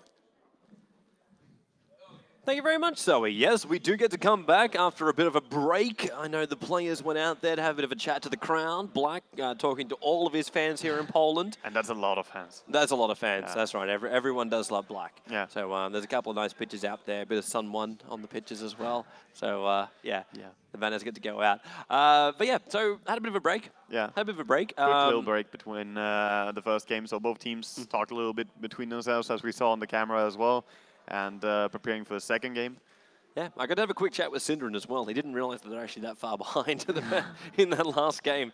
They didn't feel the pressure in the early game as much as we saw it. Not really as much, no. Like, I think we definitely, like, we knew it was there, but still had the same reaction of, like, you know what, late game is still going to be fine. You're still going to have your split push. I believe there's nothing to really be too worried about. Synderen also started out, you know, securing the farm for a Tinker on the bottom lane, and he knows that this Tinker was very farmed. He had all that control, and if they are confident playing Koikval and Tinker, then they did it earlier in this tournament as well. And now again, they played it out very nicely, so I guess they weren't too worried about that. But in the early stage, I would definitely say that they were behind. It's just that the heroes act out in such a nice way that they don't need to take any form of 5-on-5 fight. Yeah. Well, second game, hopefully we'll get ourselves started. Actually, we're waiting for our German streamer to sort out his issues. And then we're basically good to go. But I think Owen is basically saying, just jump yourself over to Dota TV. Guys, I've got to get this party started because there's more games coming up today. That is true. Coming up directly after this, we do have EG going up against Fnatic. All the Fnatic guys are in here, already watching a couple of the games, practicing up, scrimming. No, I won't say scrimming. They're just getting into Dota. Some of them playing some pubs, some of them just watching replays and getting used to it. But we will head into this game right now. Sorry, as I look over at Era's just watching YouTube. So the rest of his teammates are actually watching live streams of other games, watching replays, and Era just basically chills in his own little world and doesn't give a crap about anything. Boyo, Boyo. So, oh, we're gonna have such a bit of a mistake here with the load, so we'll just have a remake. I'm guessing something was on the wrong side or something. Either way, jump out, jump back in again. Hopefully, too, we won't also get that image pop-up thing. We managed to get that one fixed. Oh, yes. I don't know if you were seeing that or not. Won't happen again. All in. Again, I was about to say Swedish, but it's not in Swedish. It's in Polish. Yeah. It's Polish. We're in Poland. We're in Poland, We're in Poland. Yeah. I get so confused with as This is not Sweden? No, it's not. We're here in Poland. We've got Serbians on the screen. We've got everybody here, man. So many different countries all coming into the one That's so location. nice. I really enjoy LAN events where you just see so many teams come together and meet players that you have met before. Like, it's always fun. Yeah. It's these players which we talk to like every single day. We scrim against like every single day. And you get yourself to that point where it's like, yeah, well, you don't get to see these guys as much anymore. And then all of a sudden we have like 5 million different LAN events all in one big different area. It's like, hey, man, I saw you like 2 weeks ago. Exactly. We're in Sweden. So you're in Poland. What's up? Yeah. Exactly. Well, there's so many LAN events going on. Right now, it's the LAN events before TI pretty much. We had the Star Ladder, we had DreamHack, we had this. This is all the preparation LANs pretty much for the teams that are going there. Yep. And for the viewers, this is just a tease, you know, before international. It really is. It really is. And of course, mousesports, Fnatic, they are two teams that will be attending the international. Yeah. Of course, iNfernity gets to, like, everyone, like, after you get, like, that banner on your head saying, we are a TI3 team, you've instantly, it's like, everyone's like, yeah, I'm going to beat a TI3 team. Yeah, all these teams that didn't get their way in there. It's like, yes, I will take that title and then say road to TI4 stamped on the back of every single post you then make. Exactly. And we now see the game has loaded up and we are starting the draft. And first pick this time for the iNfernity boys. Yeah, and as again, Victor, doesn't matter if he's first or second, he removes will that. ban that lone druid. He does not want to have it in the pool. And Bat Rider as well. So Synderen gets a little bit more freedom for this second ban. And I'm wondering if he just worries a little bit more about teamfight as well. Like we've still got Darkseer here in the pool, or if he thinks more about the Triumph. If we start looking at what could be run again, but he might be happy with that. Like they dealt with it really really nicely though. The way they put their aggressive lane, and then they realized, okay, we don't need you Visage. You can run up to the top lane. And yeah, 7 for 1 by the way. Also, You're never going to stop counting the Visage, are you? no, he's doing pretty amazing on this lane. And just the way that they won that bottom lane, secured it, just annoyed the Treant Protector so much that he was lower level than he should be. The armor was not as strong as they maybe wanted it there on top lane, and thus they can't play as aggressive. And with the Visage there along with Gyro, it's pretty hard heroes to dive anyway. So Enchantress gonna be the ban out for Synderen again. These are the same bans as he had last game. Yep. And that was when he had the first pick. So it doesn't really matter too much when you have first pick or not in this scenario. And I believe that he actually banned out the Battery last game as well. So identical bans. We're going to see the Visage this time in the hands of iNfernity. So we'll see if he can keep his win rate going the way. But Synderen there goes, okay, well, so we're up against the Visage, because they ran their combination of Keeper of the Light and Visage in the last one. That's true. But this kind of opens mousesports up.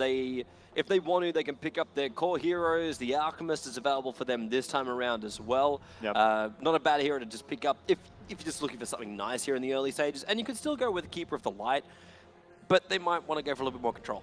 I feel they will go for something more control-ish, and they will play the puck we have been missing as this My LAN first event. puck. It's the first puck. It's the first puck, and that from a team that has been playing so much puck in the recent months, I should say, on Fada. He really likes using that hero. Yeah, I seriously was wondering if we'll go through this entire event without getting to see a puck. No, of course not, man. And it's a wonderful hero to cast. It's like, you can do so much with it. If you see that perfect puck play, where he manages to catch several heroes and silence them all up, there's no reaction for them unless they have BKB. It can be so devastating for the team that gets initiated by it. Yeah. And what will he take along with it? I mean, Gyrocopter is a hero that they love, and it's a hero that really works well with puck. Of course, the ulti synergy is pretty obvious. You keep people in place, and you ulti them with Gyrocopter. And even with the flag, it's just a way to decide that you will stay here, and then we shoot you. Yeah.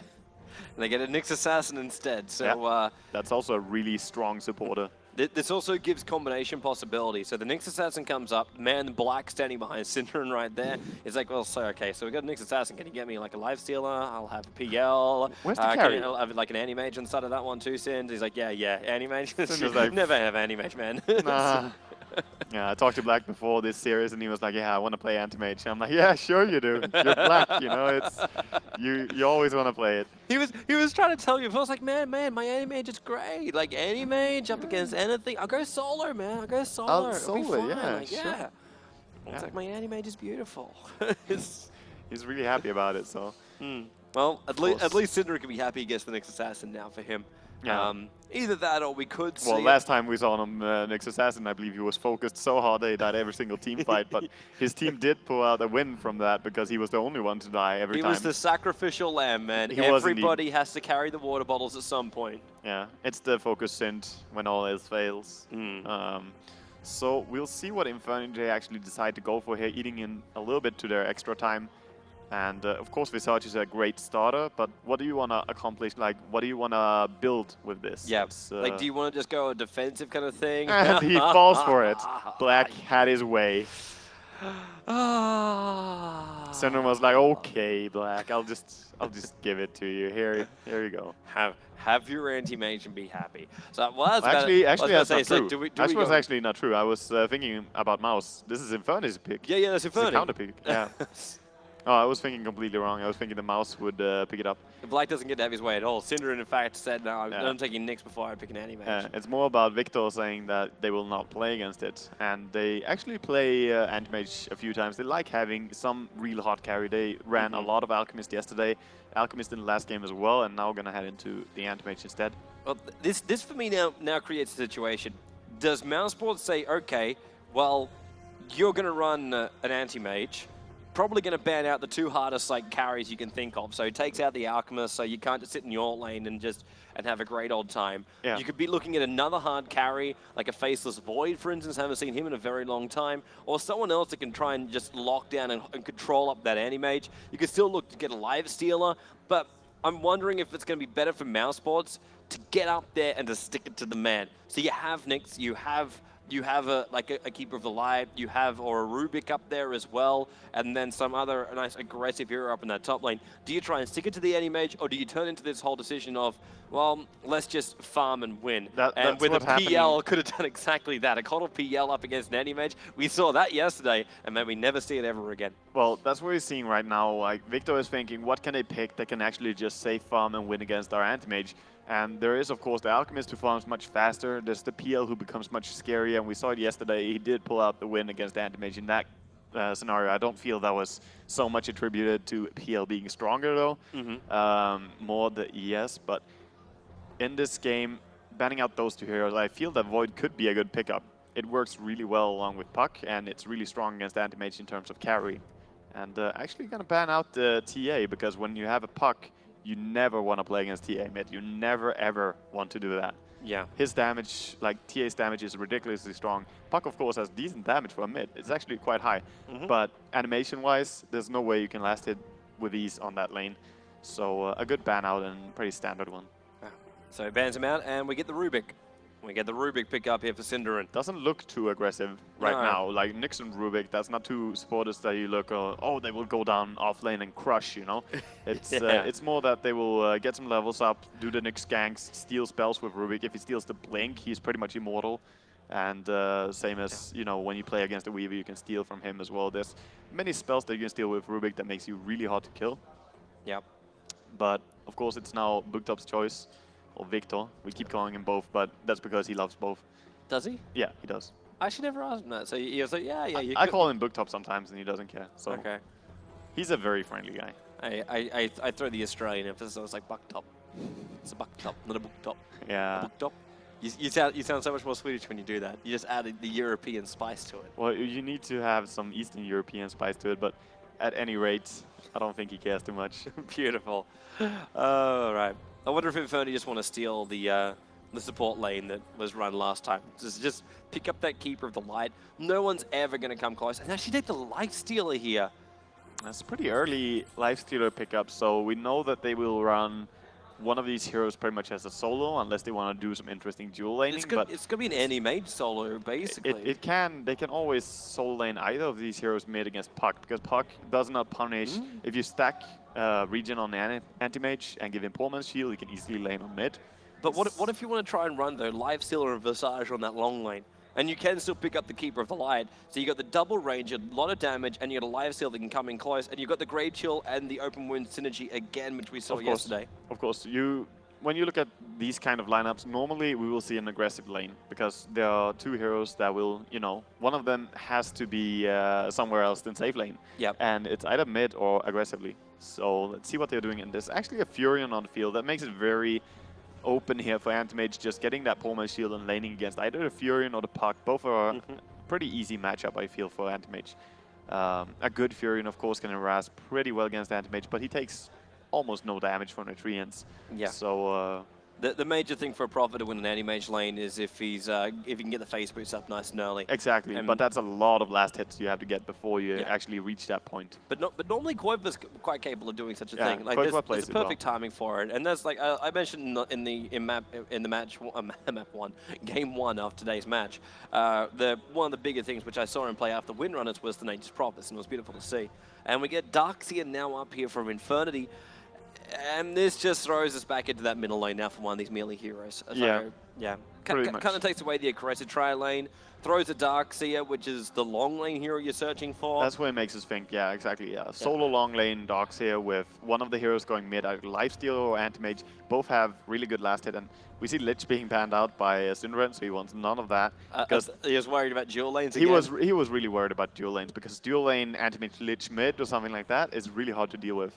And that will, of course, put the Lifesteal top with a Visage, and of course Furion cannot get much in that lane. So good job banning out that hero. Could always see a CM, you know? You could. You could. You could. There's nothing wrong with the CM. It's doable. She's a nice hero. Along with Anti-Mage? Yeah. The only blonde in the game. Is she? I think she is. Someone made a post about it earlier today, saying like, there's two redheads, one blonde, and everybody else has black hair. Go back to Dota 1. More blondes. This Windrunner. Well, anyway, Was we Wind- see was Tiny Windrunner being... as well? Yeah, she was. We see Tiny being banned out by Victor, and Weaver gonna be the pickup by Synderen. So Weaver pretty much their hard carry here, but of course Furion is gonna help him a lot in that regard. Furion, as soon as you get like minute 25, 30 plus, he starts getting really nice right clicks. And I can't believe how great this pickup actually is. Like, normally I'm a big anti-Weaver kind of guy because so many people are able to find a lot of stuns, they get a lot of control, and you see that stupid like Weaver and Tree and Protector armor to let him just run a long lane. Yeah. But in this scenario, like if Infernity or even remotely considering running an aggressive tri lane, they wouldn't be able to control him. They can't control him right now. They basically need to get themselves something like a Lion. So they have a Hex, they have a stun, and they have like some burst damage. They go with the Jakiro instead. For combination. For combination, yes, but they still don't have the combo required to kill off a Weaver. Like, you want to vac back in again. If he gets that time lapse off before you get the Ice Path, he's away. They have 2 stuns. Visage's Familiar Stomps, and then you've got Jakiro's Ice Path. Their heroes, everything else is like slight interruption. the heroes against Black are really bad, to be honest, because Anti-Mage, Lifesteal, these heroes do not do too much against the Weaver. But that is in the early game. If we go towards late game, if AM ever gets a super basher or something like that, then of course Weaver has to be really careful about that Ice Path to follow up. Then he's instantly dead, pretty much. Yep. And the bigger part. By that time, you're gonna have like Fader gonna help him out by having like a Blink Dagger with into his silence, and Koidfo should have a Scythe of Ice. By the time you see that Abyssal Blade up on Anti-Mage. And my Dota 2 crashed. Oh, that's never a great thing, man. That is wonderful. That's never a great thing. Always unstable, even though out of beta. So. Looks like Infernity also missing one of their players to select, but they will get themselves into it. So we go into game number 2, mousesports versus Infernity, with mousesports with that 1-game advantage now.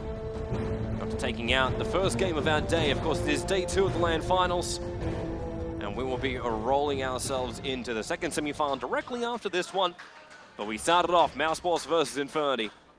So mousesports Radiant side with the 1-game advantage, and Infernity over on the Dire side. And over on my side, it looks like you're still having issues with Dota 2. Yeah, we'll try to start it, but we have shared screens here so I can see as well. You can watch everything I see. Yeah, it looks pretty predictable right now, and of course the Anti-Mage did go mid. He's gonna be up against the puck. I wasn't expecting mousesports to attempt this though. Like, they're actually gonna run the aggressive tri-lane up here. With Furion soloing up against an off-lane Darkseer, which is a very nice lane for a Furion. This is the perfect lane for the Prophet. Oh yes, he can farm a lot on that lane.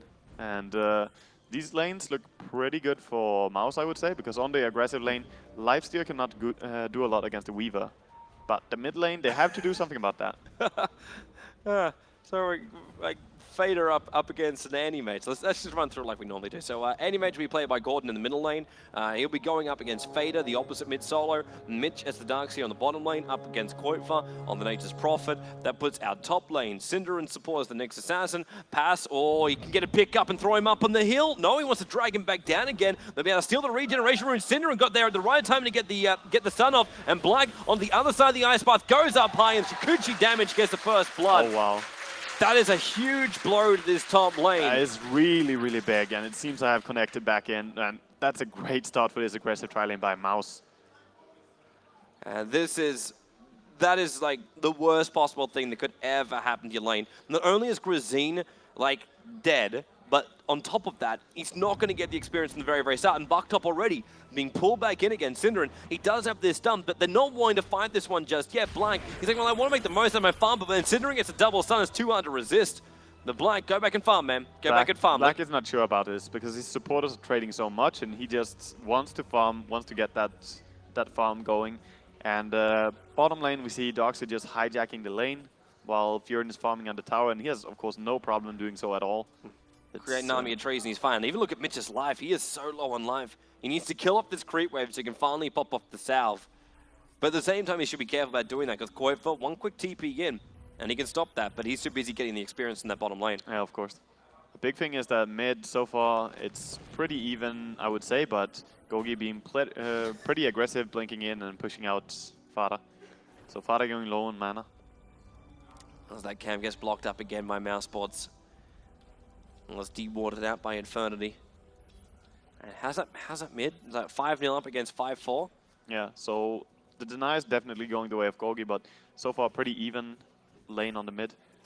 And it's one of those lanes too, like it's going to look even, like it might even not look fantastically even as far as CS goes, but we know if Fader hits an orb, follows up with a Rift, instantly Gordon can find himself dead in the sideline. So he's going to be very, very cautious as an anti-mage there. His one big escape mechanism is the one thing that gets shut down when the puck initiates.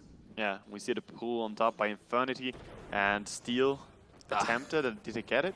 No, he failed. He failed on the first stun. The Fadebot will steal the secondary. Yeah. And then pass will just remaining close enough. Can he get the timing? Yeah, goes to pass. Goes to pass, so nice last thing there. They got 2 out of 3 creeps from the Dire pool. That's very good. They still lose the control though a little bit for Black. So Black unable to stay in close and keep getting that farm. Yeah. So it's 10-5 for him up on this top lane up against the Lifestealer who's 2 for 0. Yeah, he's not having fun at all. Life is definitely not easy for him.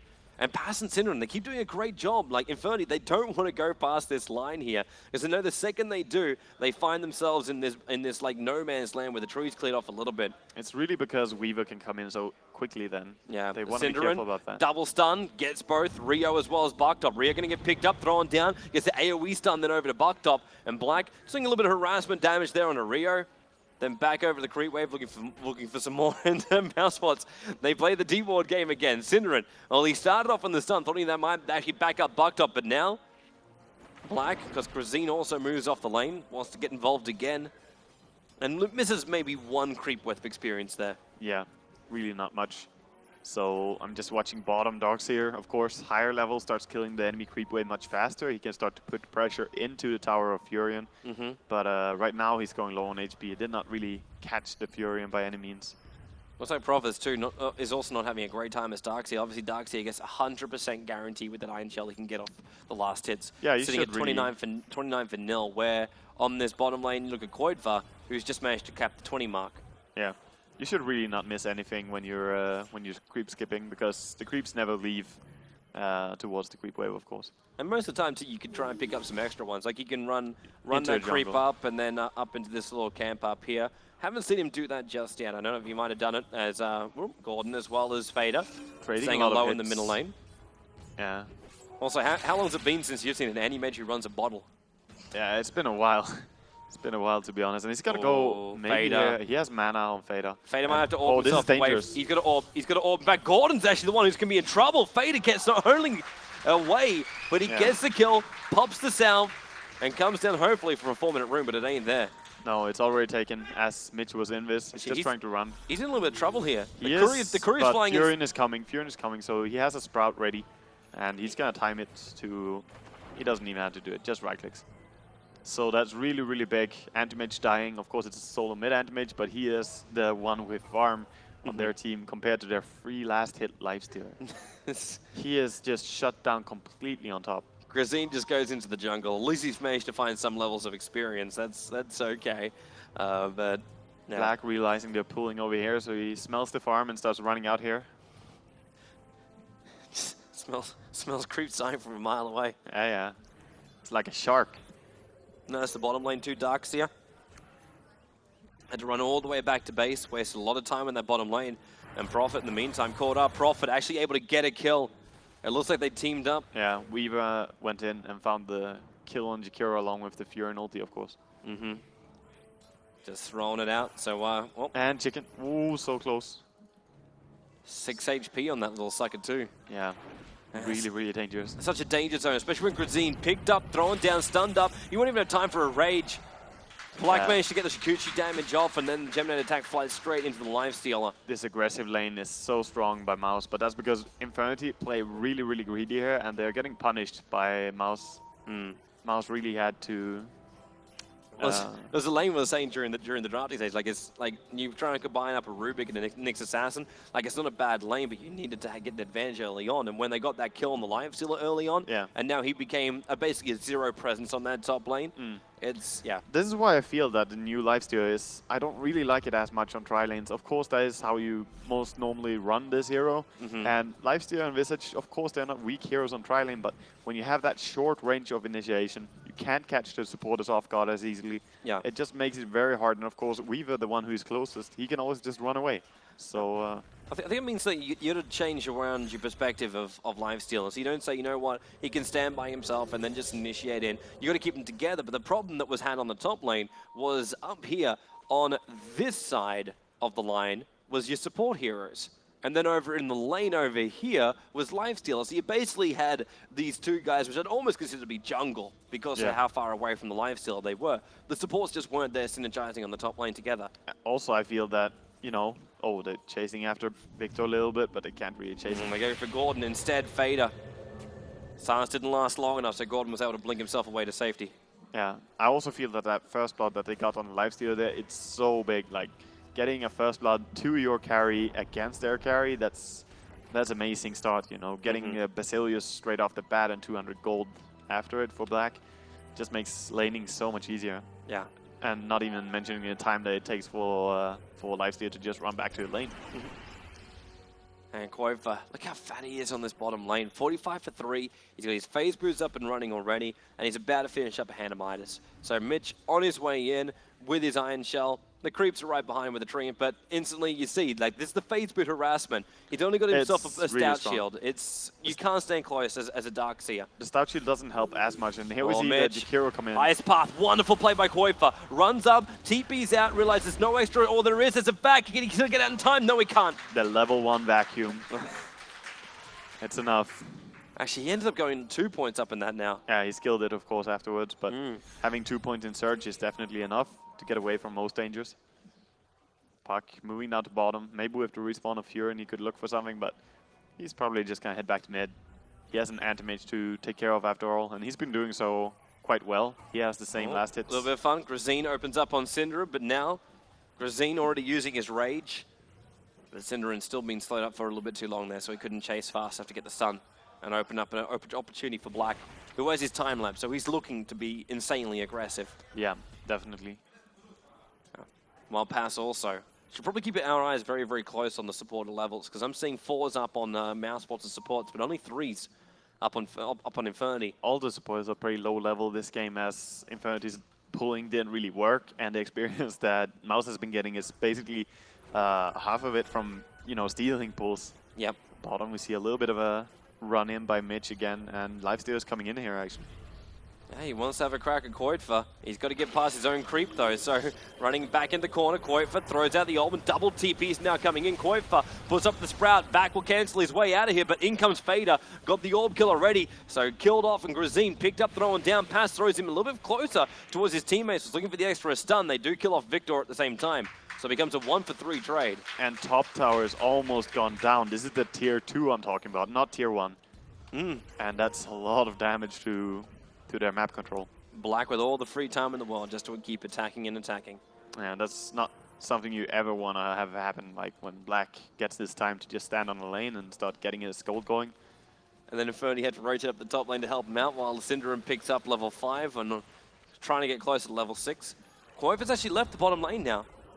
So Fader was down here, adding a little bit more pressure towards it, but it looks like they're going to look towards the tier 1 tower in the mid. Map control is now the time for mousesports. Push it in, take out the towers. Yeah, definitely. Especially now that Pass is level 7. There's a DD rune on Fader. He has no ulti ready, but he's moving in around. You know it's a bad thing when the support on the aggressive tri lane is higher level than your carry, which by the way just died to Black solo. Yeah, chasing in there. So strong, the Weaver now. He's so high level. That's, oh well, he's level 8, Fader. so he's not massive. Do look at him get an ulti and pop the DD. Ulti in 6 seconds though, so he can't keep up fully with Mitch, but now, yeah, Prophet, Sprout to go. Mitch going to use his back to get himself out of this one, but the trees were created just at the same time. Simple pick-off, didn't require the big ult. When Gordon wants to initiate on Pass, but Pass still actually has the blink of Gordon. We'll turn around for a telekinesis. Victor still here, but Syndrome, mana burning up, and manages to evade again this Ice Path. Puts the Spy Carapace up, it's going to return that extra damage. Dual Breath as well, but it's Victor, who's very, very low, being attacked down by the creep wave, as well as Pass. Finally, Anti-Mage gets some kind of glory with Weaver that Mana Void. in. The Weaver, you're right, he's on his way in. The Gemnet attack is going to require one more hit, though. And he's on 21 life points, and Chikuchi does the damage. Yeah. And everything is going the way of Mouse. It's just perfect maneuverability, man. Synderen getting focused, everyone else surviving. It's what it's all about. Seen this before. Actually, what's he sitting on right now? Oh, he only died once. Oh, what a shame. Yeah. They've actually been focusing more on shutting down that off-lane Fury, safe lane Furion. But you're trying to shut that look one at the down. chase. He's just going for the lifestealer. Mitch is Just runs coming in. into a base. And there goes your puck ulti. Mitch gonna go down top of the tier 2 tower, tries to vacuum and cancel up any kind of attacks, but yeah. Yeah, Weaver basically just ran in after a lifesteal and said, hey, I'm gonna kill you, and I don't think anyone is gonna come and save you. Jakiro tried to TP, but it was too slow. Didn't even need to use his time lapse. Nope. And the crazy thing is, with the amount of kills that Black's been getting, plus the tower gold, he's gonna get a Lincoln Sphere up by 15 minutes. Yeah, At this rate. he will. And Pass again steals Blink. He still needs a lot more mana. Like, you got one stomp up there. He needs time to get more mana. They keep on fighting. He's never had time to walk back to base. Yeah, it's actually a level 1 blink, so the cooldown is rather long and the range is a little bit shorter, but still a good spell. What else has Animage picked up instead? Like level 9? Look at his build. You got 2 in Mana Break, you got 1 in Blink, 1 in Spell Shield, and the rest he thrown into stats in his ultimate. Yeah, he went for 1-1-1 build with stats in the early game as he laned against the puck on mid. Provis coming in. I don't know what he is 100% looking for there, but I'm guessing it's going to be forced on the tower. While Fader. Black, he's going to come to the top lane. Fader got a really good silence off here, and they'll be now going over to Rio. Can't finish him off, though. Attack up the hill, it does hit him. And then the fact back down again. The stun over on Gordon after he got himself a little bit further away, but still lost both Jakiro plus the Visage in that combat. And now Gordon, he came out too far. Silenced up again. Synderen's trying to get in range for the stun. The puck ulti will help him do so. And Fader, he jumps in on the back of the Blink Dagger and the Mana Void, the Infest, but he phase shifted the damage. He's still able to get the kill on the Animage. Kind of not worth it when you give away a mega kill streak like that, but at the same time, you keep the Infernity players down, which means more damage being done on the map. Yeah, for sure. So very aggressive play by Fader. He gets the kill, so we've seen earlier in this tournament the aggressive play being rewarded. Fate bolted, hit by Vendetta, stunned up, and Nyx Assassin will take the kill. Seems that everyone on Mouse now has killing potential as they're so strong. Yeah. That's what happened when Synderen popped level 6 and Pass popped his level 6. You got all these brand new abilities that just fly in. They are the best initiating abilities too. You can Blink into a telekinesis, you can Vendetta into a stun. Yeah, now he runs around with a level 2 Surge. Also a good spell to have against the Lifesteal slow and the Grave Chill. Prophet ulti bouncing in. It's just trying to give that extra damage to Fader when he tried to make his jump. Or it could just be Black to solve Grazine again. Grazine, this is a 14-minute Lifestealer. And with the defensive tri-lane, he's got phase boots and a wand, while Black's running around now with... He's almost got... He's got the Lincolness if he wanted. He can also go into something like a Desolator bottom. Dead on bottom lane. Picked up, thrown back. Ice Path actually gave him a little bit more space there, but still Pass got the Fade Bolt through, and the Creep Wave helped to kill off the rest of it, and then he surged himself away after being slowed down so much. And Black still attacking the tier 3 tower on the top lane, bringing it down to half-life. And Fader ulti. Catches 2. Silence up on Mitch. Victor as well. Ice Path gives a lot of space, but look at that damage on a Rio and as well as Mitch. Now the trouble is there. Synderen just comes through. The Darkseer wall was in a nice position. Synderen going to go down to the tower, try to TP himself out in time. So it becomes a 3-for-2 trade. Meanwhile, in single player, we see Black pushing out that top lane. Very exciting. He bought something, and it's not... It's the Desolator. I thought he was going to do it as he saved up more gold than he needed. And he's just going to deal a ridiculous amount of damage now. You say that's exciting, like sarcastically. I don't think you realize, like, the Black loves that kind of thing. I know For him, that's like the ultimate excitement. It's like, yeah, no one's here, and I can take a tier 3 tower. It's not like it's exciting for him. It's more that he's happy with it. He likes it because that's when he wins very easily. He's a competitive guy and likes winning. Oh, Prophet ulti again. They throw down the Sentry Ward, realizing the Black's going to make a move, and he's got a Desolator That's up on him. 3 hits, and you're almost dead on Visage. A hero that is rather tanky by nature. And actually, he never put a point into Grave Chill. This makes me very sad. You should really do that. This makes me very confused. Because 1 level in Grave Chill, it already has the same slow amount as maxed out. It's just the duration you're trying to increase. That's Exactly. it. But he's like, no, I'm going to get my cloak more. Now Gordon trying to go on Black. Obviously going to time-lapse out the damage, and Rio forced back as well.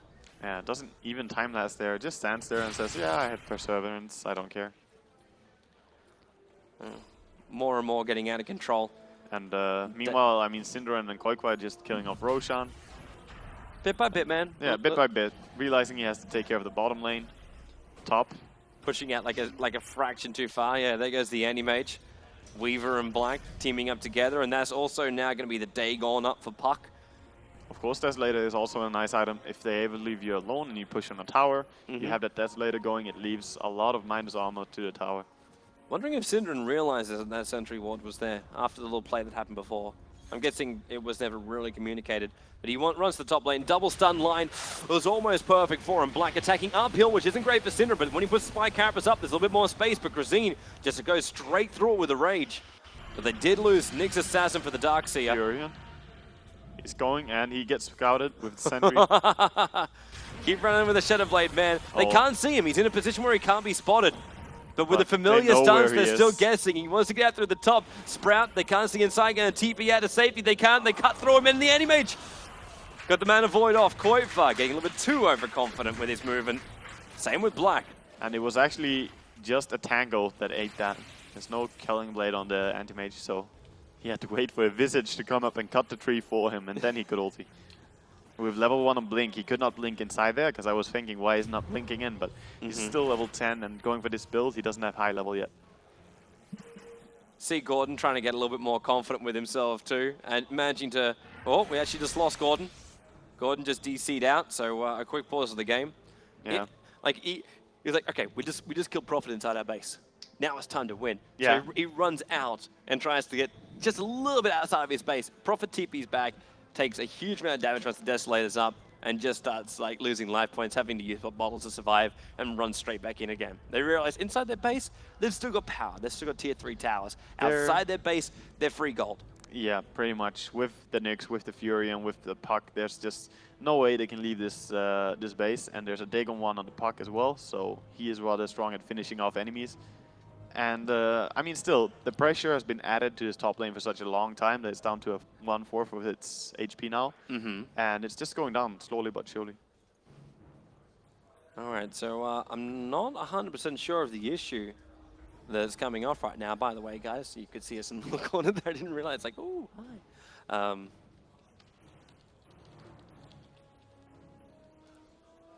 But it looks like a little bit more of a PC issue. You get a proper dropout like that one. That's our resident admin that was there. Yeah. Working it all out, ownage. So, okay. So keyboard and RaidCall being the issue. So hopefully they get the issue sorted out as quickly as possible. While mousesports, they just get to chill here. Like, they know they're so far ahead right now. Like, they're sitting 21,000 and 14,000 in front. They feel pretty confident right now, I believe. Yeah. I would have no issue with us sitting in mousesports' position. Yeah. If you manage to take all these outer towers and you're staring down Infernity, and Infernity have no farm whatsoever up on that lifestealer, like he's slowly working his way into the drums. That's what he's trying to get himself into. There you go, Black. Put those anti-cheat headsets back on. It's fine. I actually stopped talking about anything. Like, these guys take them.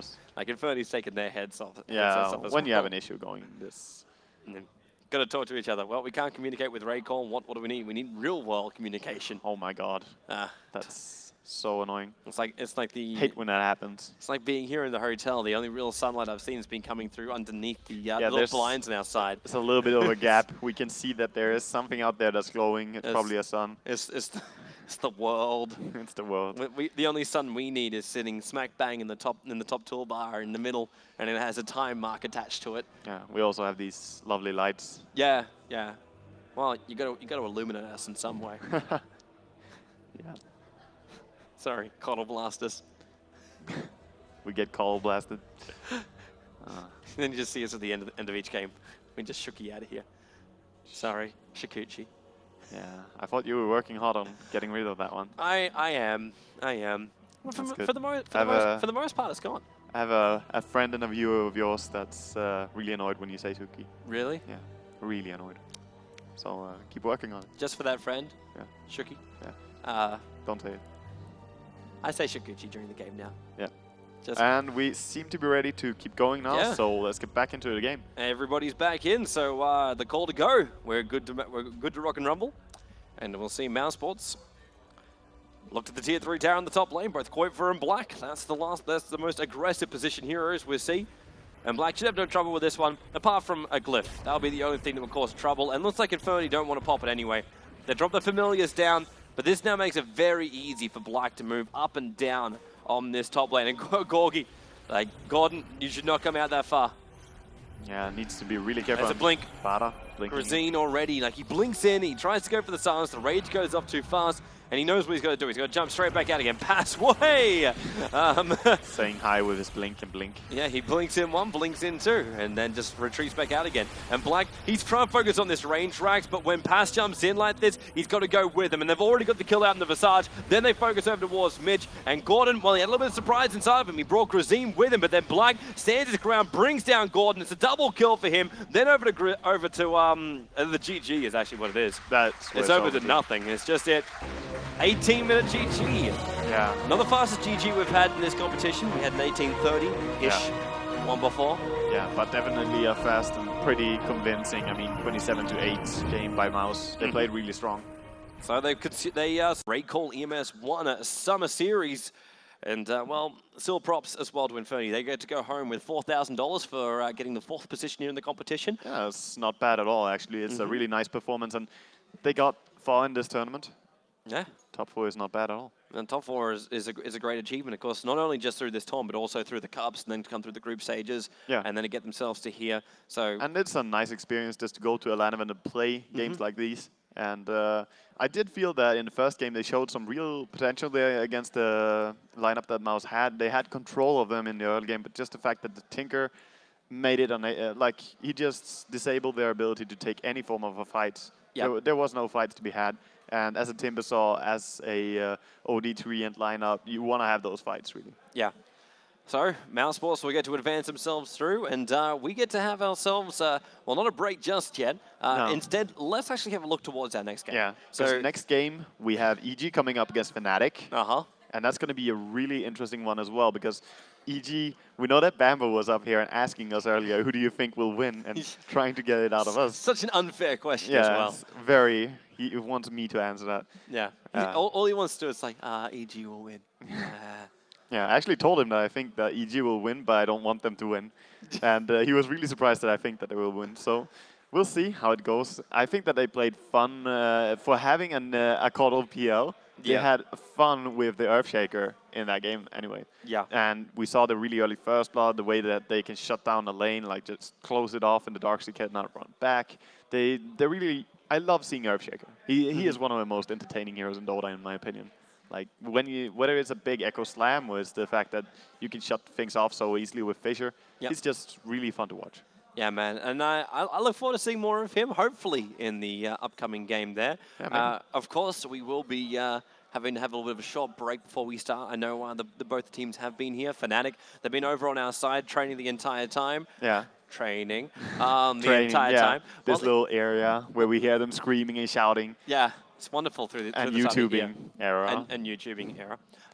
But finally, EG were they were sitting down, they're watching the game the entire time. Like, no warm up beforehand. They said, you know what, like an extra hour to get used to the game. We don't need that. We're better than that. Anyway, let's go to people who are better than us. We go to Sewing and Synderen over on the casual section. Thank you very much, guys. That was quite a game, at least the first one. Let's talk about that one first. I was really, really amazed by the picks. They did announce they come up with special tactics, and that was a special tactics. What were your thoughts about it? I think the way the game started, the way we put the lanes, I think we benefited a lot from it. Then when they started getting the levels and they started taking these brute force fights, their lineup was really incredibly strong. They were very survivable with the Triandama, with Timbersaw jumping around, and they had the surprise factor of us never playing against that hero. So that helps a lot that you have this kind of ace up your sleeve, you could say. But we just kept playing out our strategy. I think early on we maybe took 1 or 2 fights we shouldn't have because we actually gave them a lot in that way. But we knew we had the superior late game, we knew we had the superior map control with our picks, and we could just keep split pushing with Beastmaster and Tinker and eventually get pickoffs like we did. So yeah, their surprise pick made it a pretty long game because they were very hard to fight early on, but we never really, I don't think we ever felt that we were under that much pressure after the first Maybe there was a short period of time, like 5 to 10 minutes, where they were dominating, but apart from that, we were in control of the game. So we're talking about the second games. If we look at those picks, I Yeah. mean, they clearly had the farming dependent ones. And considering that you guys just won all the lanes, basically, mostly the top lane didn't go too well for Infernity. It was, I would say, almost 10 minutes in, it looked pretty clear that Yeah. you guys are probably going to take that one. Would you put it down to the laning phase in general or to the picks? I don't know what other options they really had with their picks for laning. That was the problem. It was incredibly obvious what they were going to do, or maybe they had one other option, but that wouldn't have been a problem for us either. The last pick, Weaver, was really good for us in that game because they had no stun, and then their final pick was Jakiro, so they had Ice Path as the only stun, so Black could pretty much just run around like he wanted to in the top lane. And the moment we secured blocking the pull a couple of times in a row with wards and with body blocking and everything, then eventually the top lane would just become a rollover because Lifestealer can't stand against the Weaver on the lane alone. And if their supports try to come in, we can fight them in the jungle because Black will be out there way faster with Shukuchi and fight them out there. So that lane was good. Then Fada did very well mid with Puck as always against Antimage. He even got a kill there. And bottom lane is hard for Nature's Prophet against Darkseid. I think it's a pretty even lane, but he got his farm. So yeah, I'm not sure we won the bottom lane, but we drew it. And then we won mid and top. So it was, the way the lineups were, it was going to be a quick game. I really liked the play in the second game from you guys. Mostly Fata, just suiciding into things. But that was interesting to see. I liked it, though. So as usual, you guys, of course, can ask questions now to Sindren. We're going to be in the RaidCall chat 1997. And I already took a quick look on it, and someone already posted a question to you. And they wanted to know, out of all the teams, which one is the one you want to play against the least? Like, which one you really don't want to face off against? Of Fnatic and EG? Yes. Or the others. I don't know, actually. I don't think there's any team here that we would really not want to face. I'm expecting that the grand final game will be the hardest, obviously. But I think we're prepared for both teams and just hope we get off to a good start. I believe it's a best of 5, right? Yes. It's a best of 5, so yeah. It's a lot about stamina as well.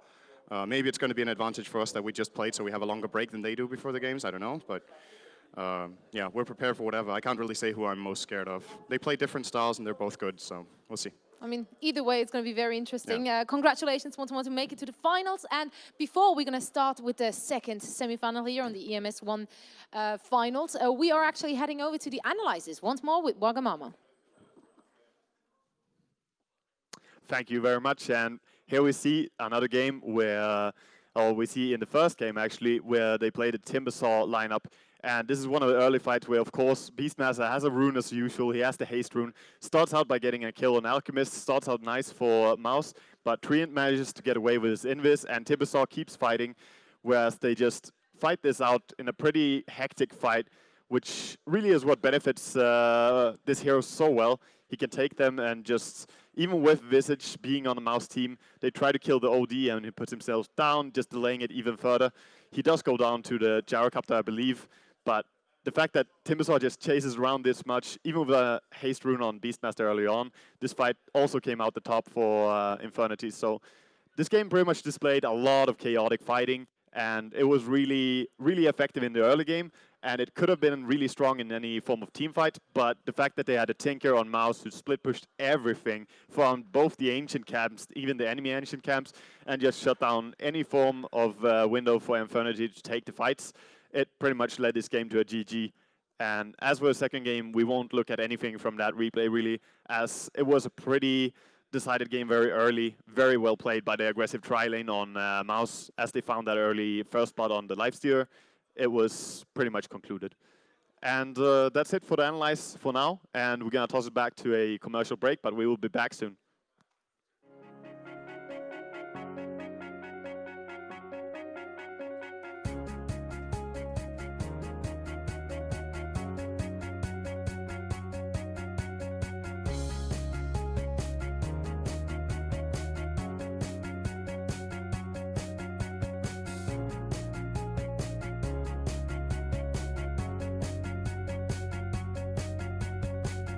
RaidCall. Communication for winners.